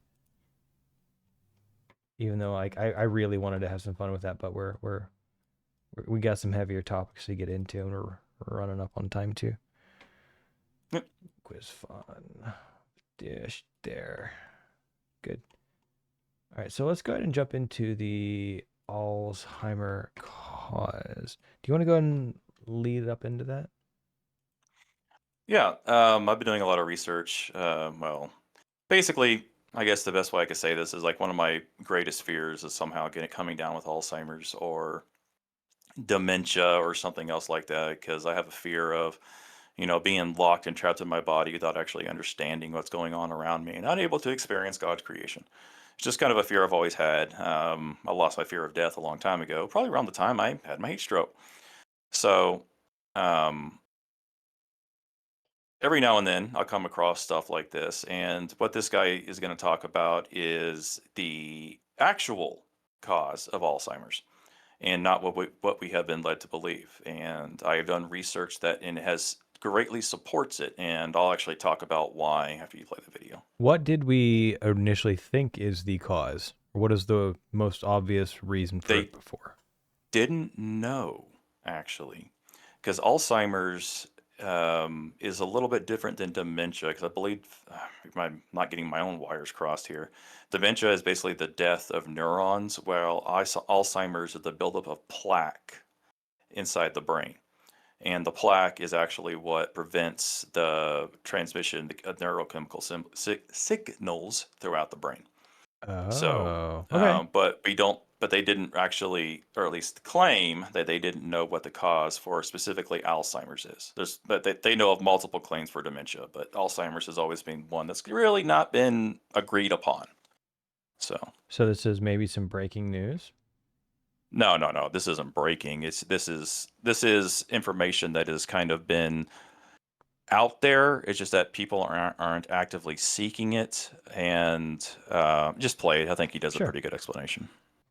They told you that Alzheimer's is a mystery. They told you there's no cure. They told you that it's just bad luck and age. But what if I told you that the truth about Alzheimer's is a lot darker than you think? Here's the history that they buried. Alzheimer's was almost non-existent before the 20th century. No epidemics, no nursery homes packed with memory loss patients. So why is it now the 6th leading cause of death in the US? Let's follow the trail. Who discovered Alzheimer's? A man by the name Alois Alzheimer in 1906. But he didn't name the disease. Emil Kraepelin did. A man that was working with Big Pharma to classify mental disorders. And Pharma started searching for treatments the exact same year that the disease was named. Coincidence? In the 1990s, they told you that Alzheimer's was from plaques and tangles in the brain. And Big Pharma made drugs to target the plaques. Billions spent, decades wasted. And not a single drug worked because the plaques weren't the issue. Then in 2022, scientists dropped the bomb. The original Alzheimer's research was faked. A key study that launched decades of pharma drugs, fabricated images. You heard that right. An entire field of medicine built on lies. And here's what they don't want you to know. Alzheimer's isn't a brain disease. It is a metabolic disease. I heard that. Some call it type 3 diabetes. Why do they call it that? Because Alzheimer's brains can't use glucose. And modern agriculture played a big part. But what's causing it? Sugar overload, processed and fake foods, a sedentary life, inflammation, statins, yes, the cholesterol drugs, chemicals and toxins. Wait, cholesterol? Correct. Your brain is made of fat and cholesterol. Didn't know that? And statins lower cholesterol, which means your brain gets starved. Makes sense? Low cholesterol means memory loss, confusion, and brain fog. The same symptoms they call Alzheimer's. And people that fast regularly, low Alzheimer's risk. People that move daily, low Alzheimer's risk. People that eat nutrient-dense natural foods, low Alzheimer's risk. But that's never mentioned. Why? Because fasting and walking cannot be patented. The Alzheimer's industry is worth $300 billion. Drugs that don't work, nursery homes that sedate, doctors who never ask about diet, lifestyle, or insulin. It's not about curing you. It's about billing you for life. Comment. Well, he covers a lot of really kind of important aspects, I think, of it. Well, yeah. The biggest one I wanted to focus on was the statin. What is a statin? A statin, I don't remember the exact mechanism, but it basically shuts down the liver's ability to produce cholesterol. And I mean, you also get cholesterol from, meat and eggs and a lot of, animal derived products. And I come from, like, my mother and my whole mother side of the family has high cholesterol. And like, I am routinely above 250, where 200 is considered high by modern medicine. But when I began doing a lot of my research on Alzheimer's, I learned that the brain is made up of myelin, 90% myelin. And myelin is made up of 100% cholesterol. And myelin is, if you remember back from high school, the myelin sheath that surrounds the neurons, that for every single nerve in your body, the myelin sheath is there. And so what occurs is when you take the statin, your body is unable to metabolize the cholesterol inside of the brain, or I should say metabolize the cholesterol, which then gets transformed into the myelin because the myelin sheath, I forget the exact process and what they now, but basically flakes off over time, but the body can repair it using the cholesterol that is found within the body. So as modern science began to link heart attacks to cholesterol, which is actually false, allegedly. I'm not a doctor. I always heard that cholesterol was an indicator of there being something wrong, not necessarily the actual problem. Well, what a lot of people have been sold, and because heart attacks are caused by blockage. The blockage is caused by a buildup of cholesterol and fats around, the veins and the arteries that go to the heart. As well, you can have a stroke or, a clot or whatever in various different parts of the body. It's same thing, different part of the body, called something different. And that is caused because of the membranes of the blood vessels being eroded or damaged because of basically the crap and the unnatural stuff that's in the food. A lot of the processes, a lot of the stuff, the preservatives and everything else actually damage the cell walls or the lining of the veins, allegedly. I heard that sugar did that because it was like needles or something. Yeah, like sugar is a very good, It is a primary cause based upon my research. And that's one of the reasons why I do my intermittent fasting and I don't necessarily consume a large amounts of sugar. Or if I do, I then fast off of sugar specifically for a prolonged period of time.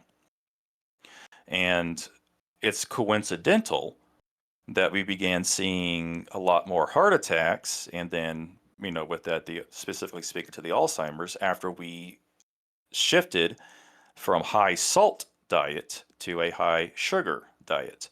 Because as the food, like when they started coming out that maybe salt was the cause of a lot of the heart attack, which is more accurate, probably the seed oils. But as they began blaming salts and high sodium for high blood pressure, which damages the cell, the veins and so on and so forth.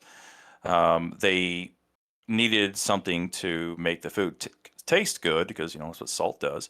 So they started pumping everything of sugar, and then you can start getting into the sugar industry was also lobbying, the government to say that sugar is a good substitute, and it's just money. Everything involved. There's multiple industries involved in all of this, but ultimately, talking specifically about Alzheimer's, low cholesterol individuals are more than likely have a significantly higher chance of developing Alzheimer's. And for the last 10 years, I've actually had multiple doctors that I've seen because I've moved around, and they've all recommended, we like to recommend a statin to you because you have a cholesterol of 325. Like, nah, I'm good. And I just look at them, they ask why, and I try to explain this to them. It's like, that doesn't make any sense to me. And I go, yeah. And I go, I won't say exactly what I say. I just say in that maybe you don't know as much as you think you do. Is essentially what I tell them. Well, I mean, they'll only know what's in their books, and if their books tell them that's good. Exactly. And I've actually had that conversation with my current doctor that I see, my primary care physician or whatever. And she kind of just smiled at me and gave me a wink. I'll just say that. So fair enough. Yeah, so basically, the current levels of cholesterol is 100 to 200 is considered normal. 50 years ago, it was 200 to 300. Why did they lower it? Because they weren't selling enough drugs. That's a pretty good argument. So, yeah, so whenever a doctor tells me I have something, I go and research it. I actually look through the research journals and everything else and see who funded it and kind of make my decision from there. Yeah. So you go back and you look into like kind of the papers researched into whatever the drug is or whatever. And who was sponsoring it. Yeah. So, yep. But yeah, that's my take on it. Again, like we have to say, talk to your doctor, make your decision with your doctor. But I'm talking my lived experience. Your truth. Speak your truth, my brother. Truth. Your truth. Exactly. But yeah. Okay, so I don't care if I have high cholesterol, is what I'm saying.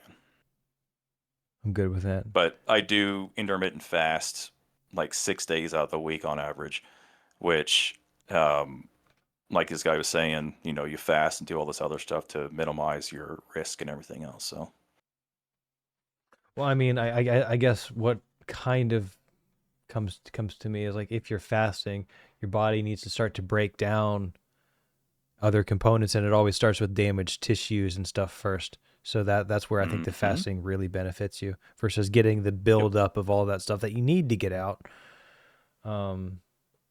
Interesting.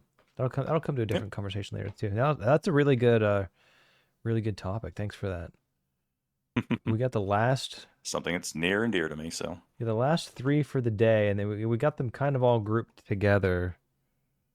Where we get, I guess we get. This is kind of a fun conspiracy about the 31 or 3i Atlas, and it's just something that comes across, and of course I compartmentalize so much of it. But this was not necessarily about Atlas in itself. The reason why I'm bringing it up. Okay, so just for information, what the hell is Atlas? Atlas is a interplanetary comet, intergalactic comet. What's the time outside the solar system? It's a object that has come from outside of the solar system, and it has had some very unusual characteristics that do not match traditionally what we have seen from a comet. And is that in form of like the colors, like the stuff that's burning off of it, what it's composed of, all the of direction, all of the direction, where it has came from, how the comet seems to be almost directly on the line, the planets, and the what's the word, the plane at which they orbit, because most comets are not.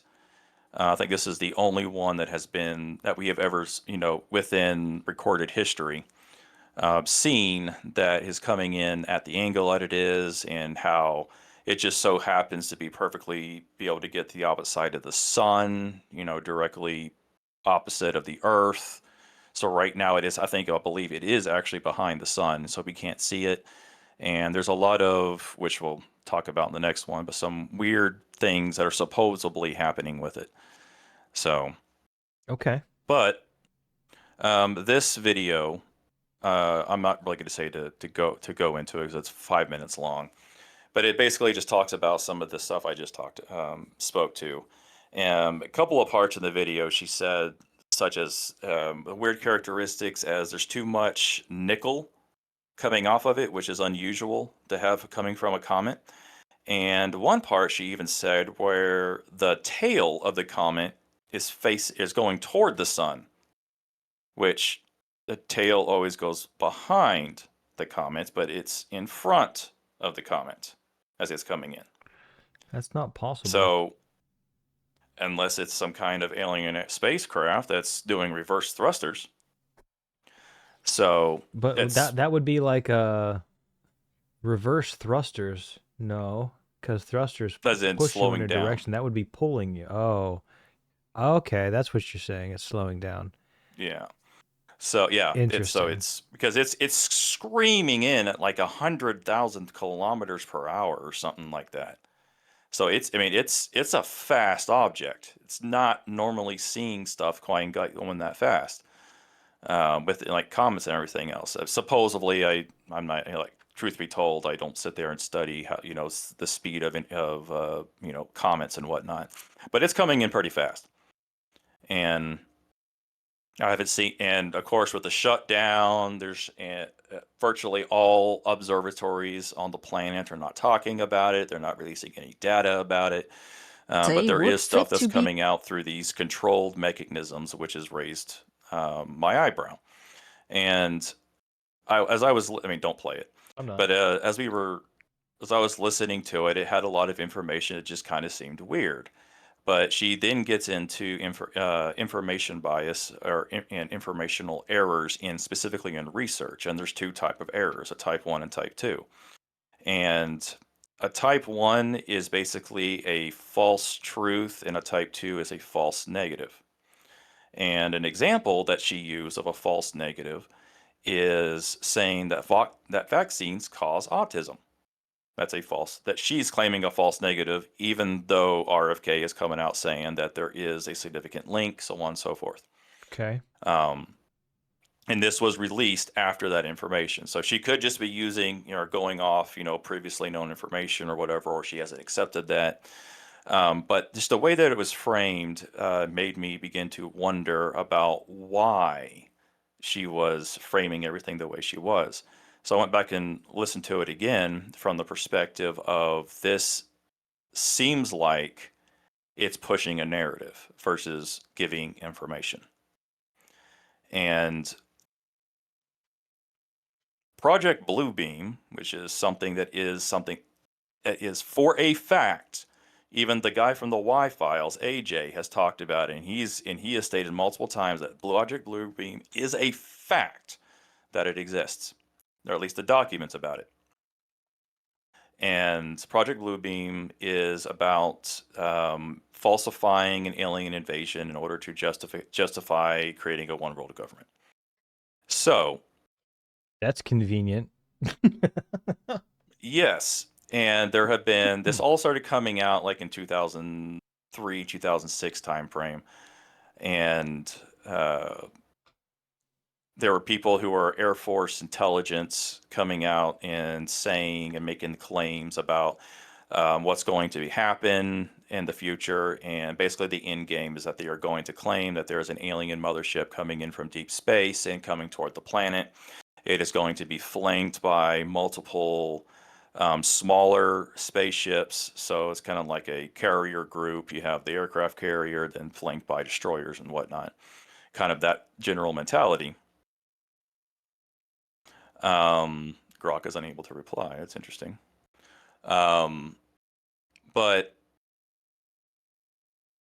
the fact that this had become so widespread, they're going to have to change the narrative. And so now there's belief that the narrative is that this is a comet and there might be an alien spaceship hiding within it or around it or using it to. What? Yeah. Okay, I'm sorry. You gotta scrap that bullshit plan. That's not gonna work. Actually, Wait, what? no. People are dumb enough to believe that. As sad as that is to say. So I mean, it's just. I mean, I'm gonna say I don't believe that's the case. It's just that this. So much of this just kind of looks like it. It all conveniently but lines up. Like it seems like a puzzle piece that's like just perfect for what's actually going on, right? It connects all of the random dots. And I mean, so you do have to have some kind of massive cognitive, I don't know, event. It's a massive event to set this up. And this is a way to do it. I think we were talking about it this morning. Yeah, go ahead. Yeah, but I mean, the whole point of when I mean, there's more about it. That'll be, we go to the next piece here in a second. It kind of tags along with it, what I'm currently talking. It's just I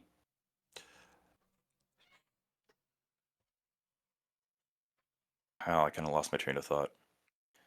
Well, I mean, I guess you kind of hit it pretty close, is that it's coincidental. Everything that is happening, everything that's been going on. I mean, you could even tie your digital ID stuff to this in a way of that they're trying to put everything in place now in order to control the narrative so that when they have this quote unquote fake alien attack or invasion, they're able to, shift the narrative and stop certain people from saying certain things and just control the whole picture. So that's one reason, like we talk about digital ID, I keep thinking back to this. And yeah, go ahead and go to the next guy. That's enough on that one. This guy, supposedly, he is a Christian prophet who believes that he is not necessarily talking directly to God, but talking maybe through an angel or whatever. And he made a prediction about someone on the right that was going to be assassinated. And there's going to, begin this, transition period, so on and so forth. And now he's saying, just play the video. I'm not even going to begin to preface this anymore. Major alien ship, and it flies over the Vatican, and it goes over the Mayan temples down in Mexico.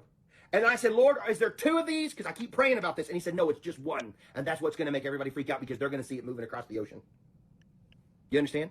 It's going to be something that's going to be on TV. It's going to move across the ocean. And people are going to freak out in the days ahead. Then I saw little bitty ships coming out of this mothership that were balls of light. And it wasn't a real ship. It was demonic looking light that was traveling around causing confusion in our skies. You say, Brandon, that sounds way out there. Yeah, it is. It was way out there to me. I didn't even want to talk about it. But I'm instructed to. You say, well, Brandon, that sounds like you're on something. Well, no, folks, I'm just here to warn you. I'm just here to warn you. And as wild out there as a sound, fearful sights you will see that will bring you to your knee. I'm here to warn you. The enemy is not playing fair with trying to deceive people with what's... Yeah, it's just, it starts going into, the demonic nature and everything else of it. So, I mean, supposedly, this guy predicted something like the Charlie Kirk assassination. So now, because of that, he supposedly had done stuff in the past too that has been predicted true. Again, I haven't looked too deep into it. But I have seen this guy a few times and people talking about it. Well, and it's just coincidental with the Atlas and all the, I mean, he could be a CIA asset for all I know, pushing this narrative, to prep people for, the Project Bluebeam incident and so on and so forth. I'm glad that you considered that a possibility. You are very pragmatic, and I appreciate you for that, especially. So it's just like I said, I'm not making any claims I believe this at all. Oh no, I mean this is engaging with the ideas like we wanted to do from the start of this podcast. So we have to talk about these things, and I mean, to me, from the perspective of it possibly being true, not saying it is, but possibly being true. Yeah. I mean, how can I acknowledge something is or is not true if I don't look at it, right? Correct. But yeah. So, I guess for me, I can see how the story or the narrative could be formed around this topic, and it conveniently gets and it's woven together quite neatly, which is odd. But I do want to draw attention to the fact that there are people that claim, divine insight, but it's also entirely possible that it's the opposite side. Yep. So, people that I do believe that people can have visions and people can have like divine insight, and it also works the other way too. So this person could be being used to promote something. If in fact, let's just say that it is real that he experienced this phenomenon, right? These visions. It's entirely real, that it's entirely possible that it's for good and he's meant to help people, or he's being deceived to trick people. Yeah, his intent as well, but to take the Christian view on it, the devil is the one who's actually talking to him, and the devil is, well, the difference is, at least within the Christian, I say mythos, which isn't the right word, but demons cannot lie. So if what he is saying came from a demon, I guess still, even with that aspect, I mean, wouldn't be calling him Lord. But if he is unknowingly being told something that he thinks that is an angel, or has convinced him that the entity he's talking to is an angel and it's actually a demon, like demons cannot lie. So yeah, but he the could actually devil believe that is the master of lies, and in order for a lie to be believed,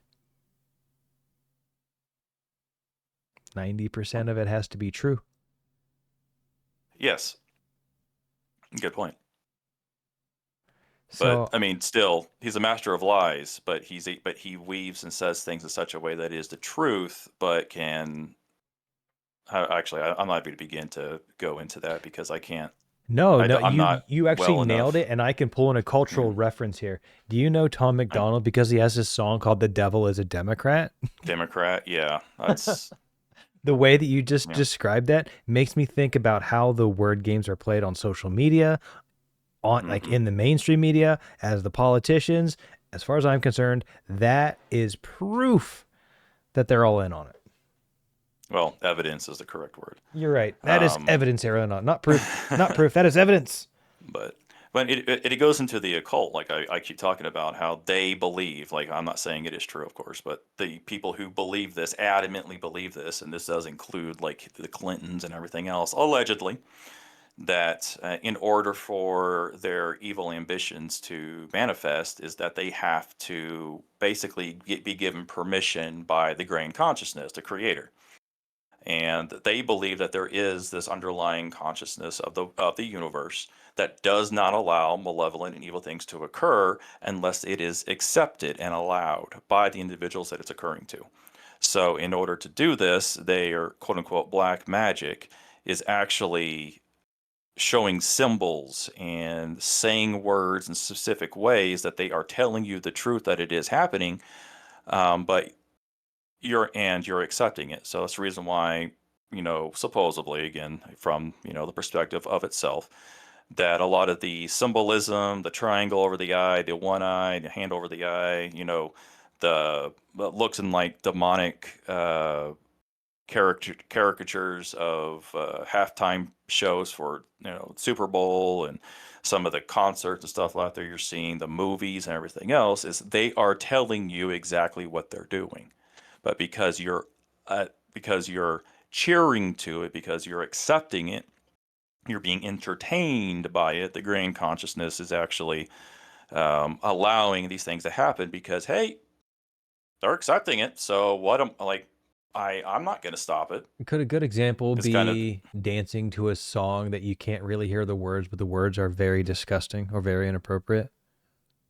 That would be a version of it, yes. Okay. That is actually an example that is used when I've done my rabbit hole research type stuff into this a long time ago. There's a reason why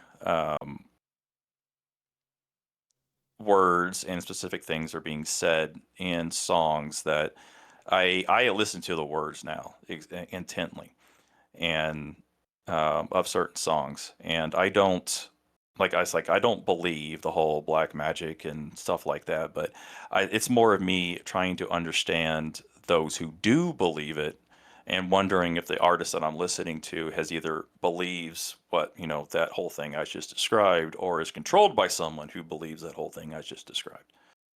So, regardless whether or not we believe that this phenomenon exists or not, those with evil intentions do believe it. And that is something that people need to consider. I mean, that's kind of like the reality of the people calling everyone fascists and Nazis and then actually attacking people because of it. That's that line. Well, I can see the parallels to it. Yeah. I can't agree that it's kind of like a one for one. No, But I'm just saying. I I'm do just saying the understand parallel. I'm just I tend to notice patterns, so it's the parallel. No, me too. I do understand the pattern you're saying, but I guess I would have used different words, but that's just me being How would you say finicky it? there. Of course, I hadn't actually considered what I would say, so I had to think about it for a sec.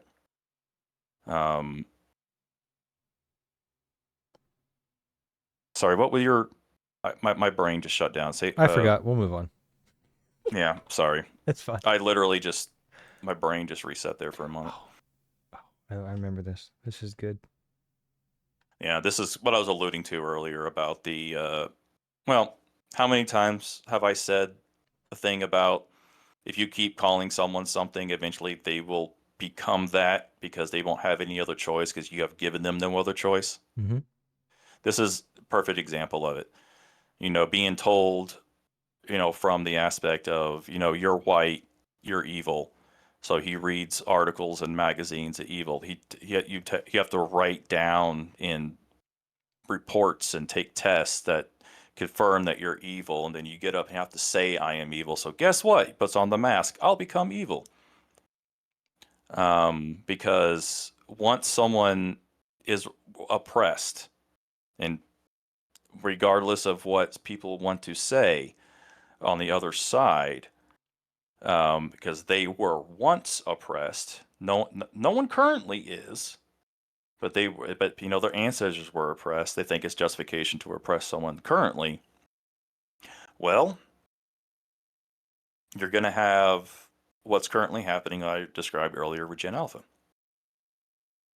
So there's a reason why we should not be using labels the way that people are in general. Well, that's because back people to aren't connected to reality. They need the labels because that's how they identify. That's how they connect to the world. Well, it's specifically about labeling others, Okay. not necessarily, their own individual labels. And isn't it both? Because both are part of this problem. Yeah, you are right. I guess I'm just trying to focus on one versus the other right now. Okay, yeah, we'll stick. But on they are interconnected. Okay, yeah. It's just, but so it's kind of like there's a rise of anti-Semitism in the country now.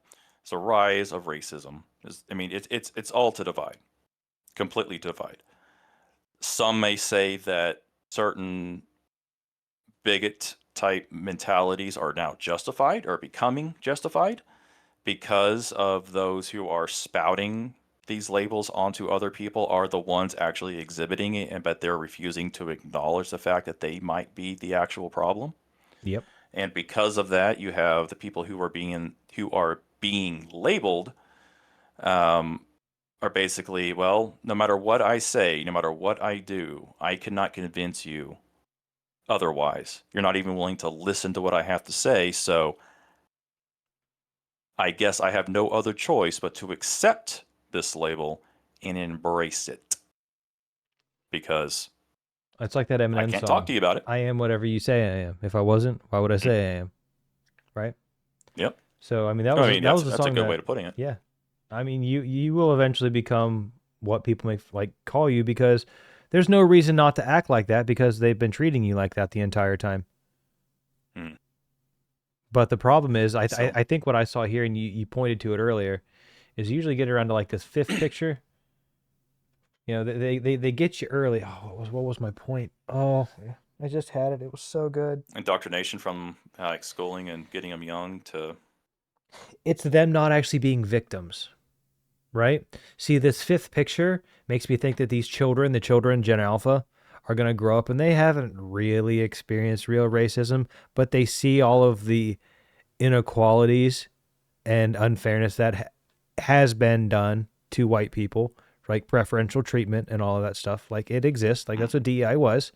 So DEI in its existence will create the next group of victimless victims.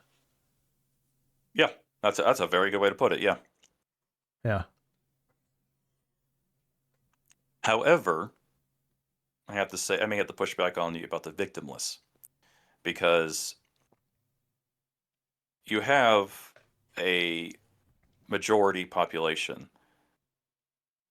that's like, I'm just going to throw around a number right now, 60% or something like that of the population of this country is white. Okay. You have like 20% that's just black, and the other whatever percentages for the other ones, but just focusing on black and white. Mm-hmm. But yet in institutions of higher learning, like especially like Harvard and Stanford level Ivy League, you don't have that 60-20 split. Nope. And you have a more 30 or 40%. I'm just throwing out numbers. I'm not 100% sure. And even like maybe 30% white. So you have like half of whatever the demographic percentage wise per capita, and you have double whatever the percentage is per capita in there. So that is an inequality. If it was 60 and 20 across the board in everything, that would be fine, because that is what the population is. But because of this trying to have the same outcome, equity, without putting in the same amount of effort, equality, so to speak, it's not equality, it's equity. Right. I'm saying what you're describing is equality versus equity. The first part you described was equality. The part you just described was equity. Yeah. Mm-hmm. So when you have a majority of people who are seeing this and realizing, all right, well, if I'm not going to be treated the same as somebody else because of the color of my skin, and they're telling me that I'm the problem, even though that they're oppressed and that we have all the privilege and everything else, when in reality is the exact opposite. I mean, objective reality is not matching the reality they're told. Mm-hmm. So that disconnect, that incongruency, don't trust is your what lion is creating eyes. the racists. Yeah, yeah, that's true. Yeah, don't trust your lion eyes, for sure. Exactly. So and they're pushing back. I mean, that's the exact same thing that's happening with, the Jews and everything else with Israel. Like, I'm not going to dive in deep into that because that's fucking deep hole. But it's the same thing. Like right now, the anti-Semitism, both on the left and on the right, is through the fucking roof right now.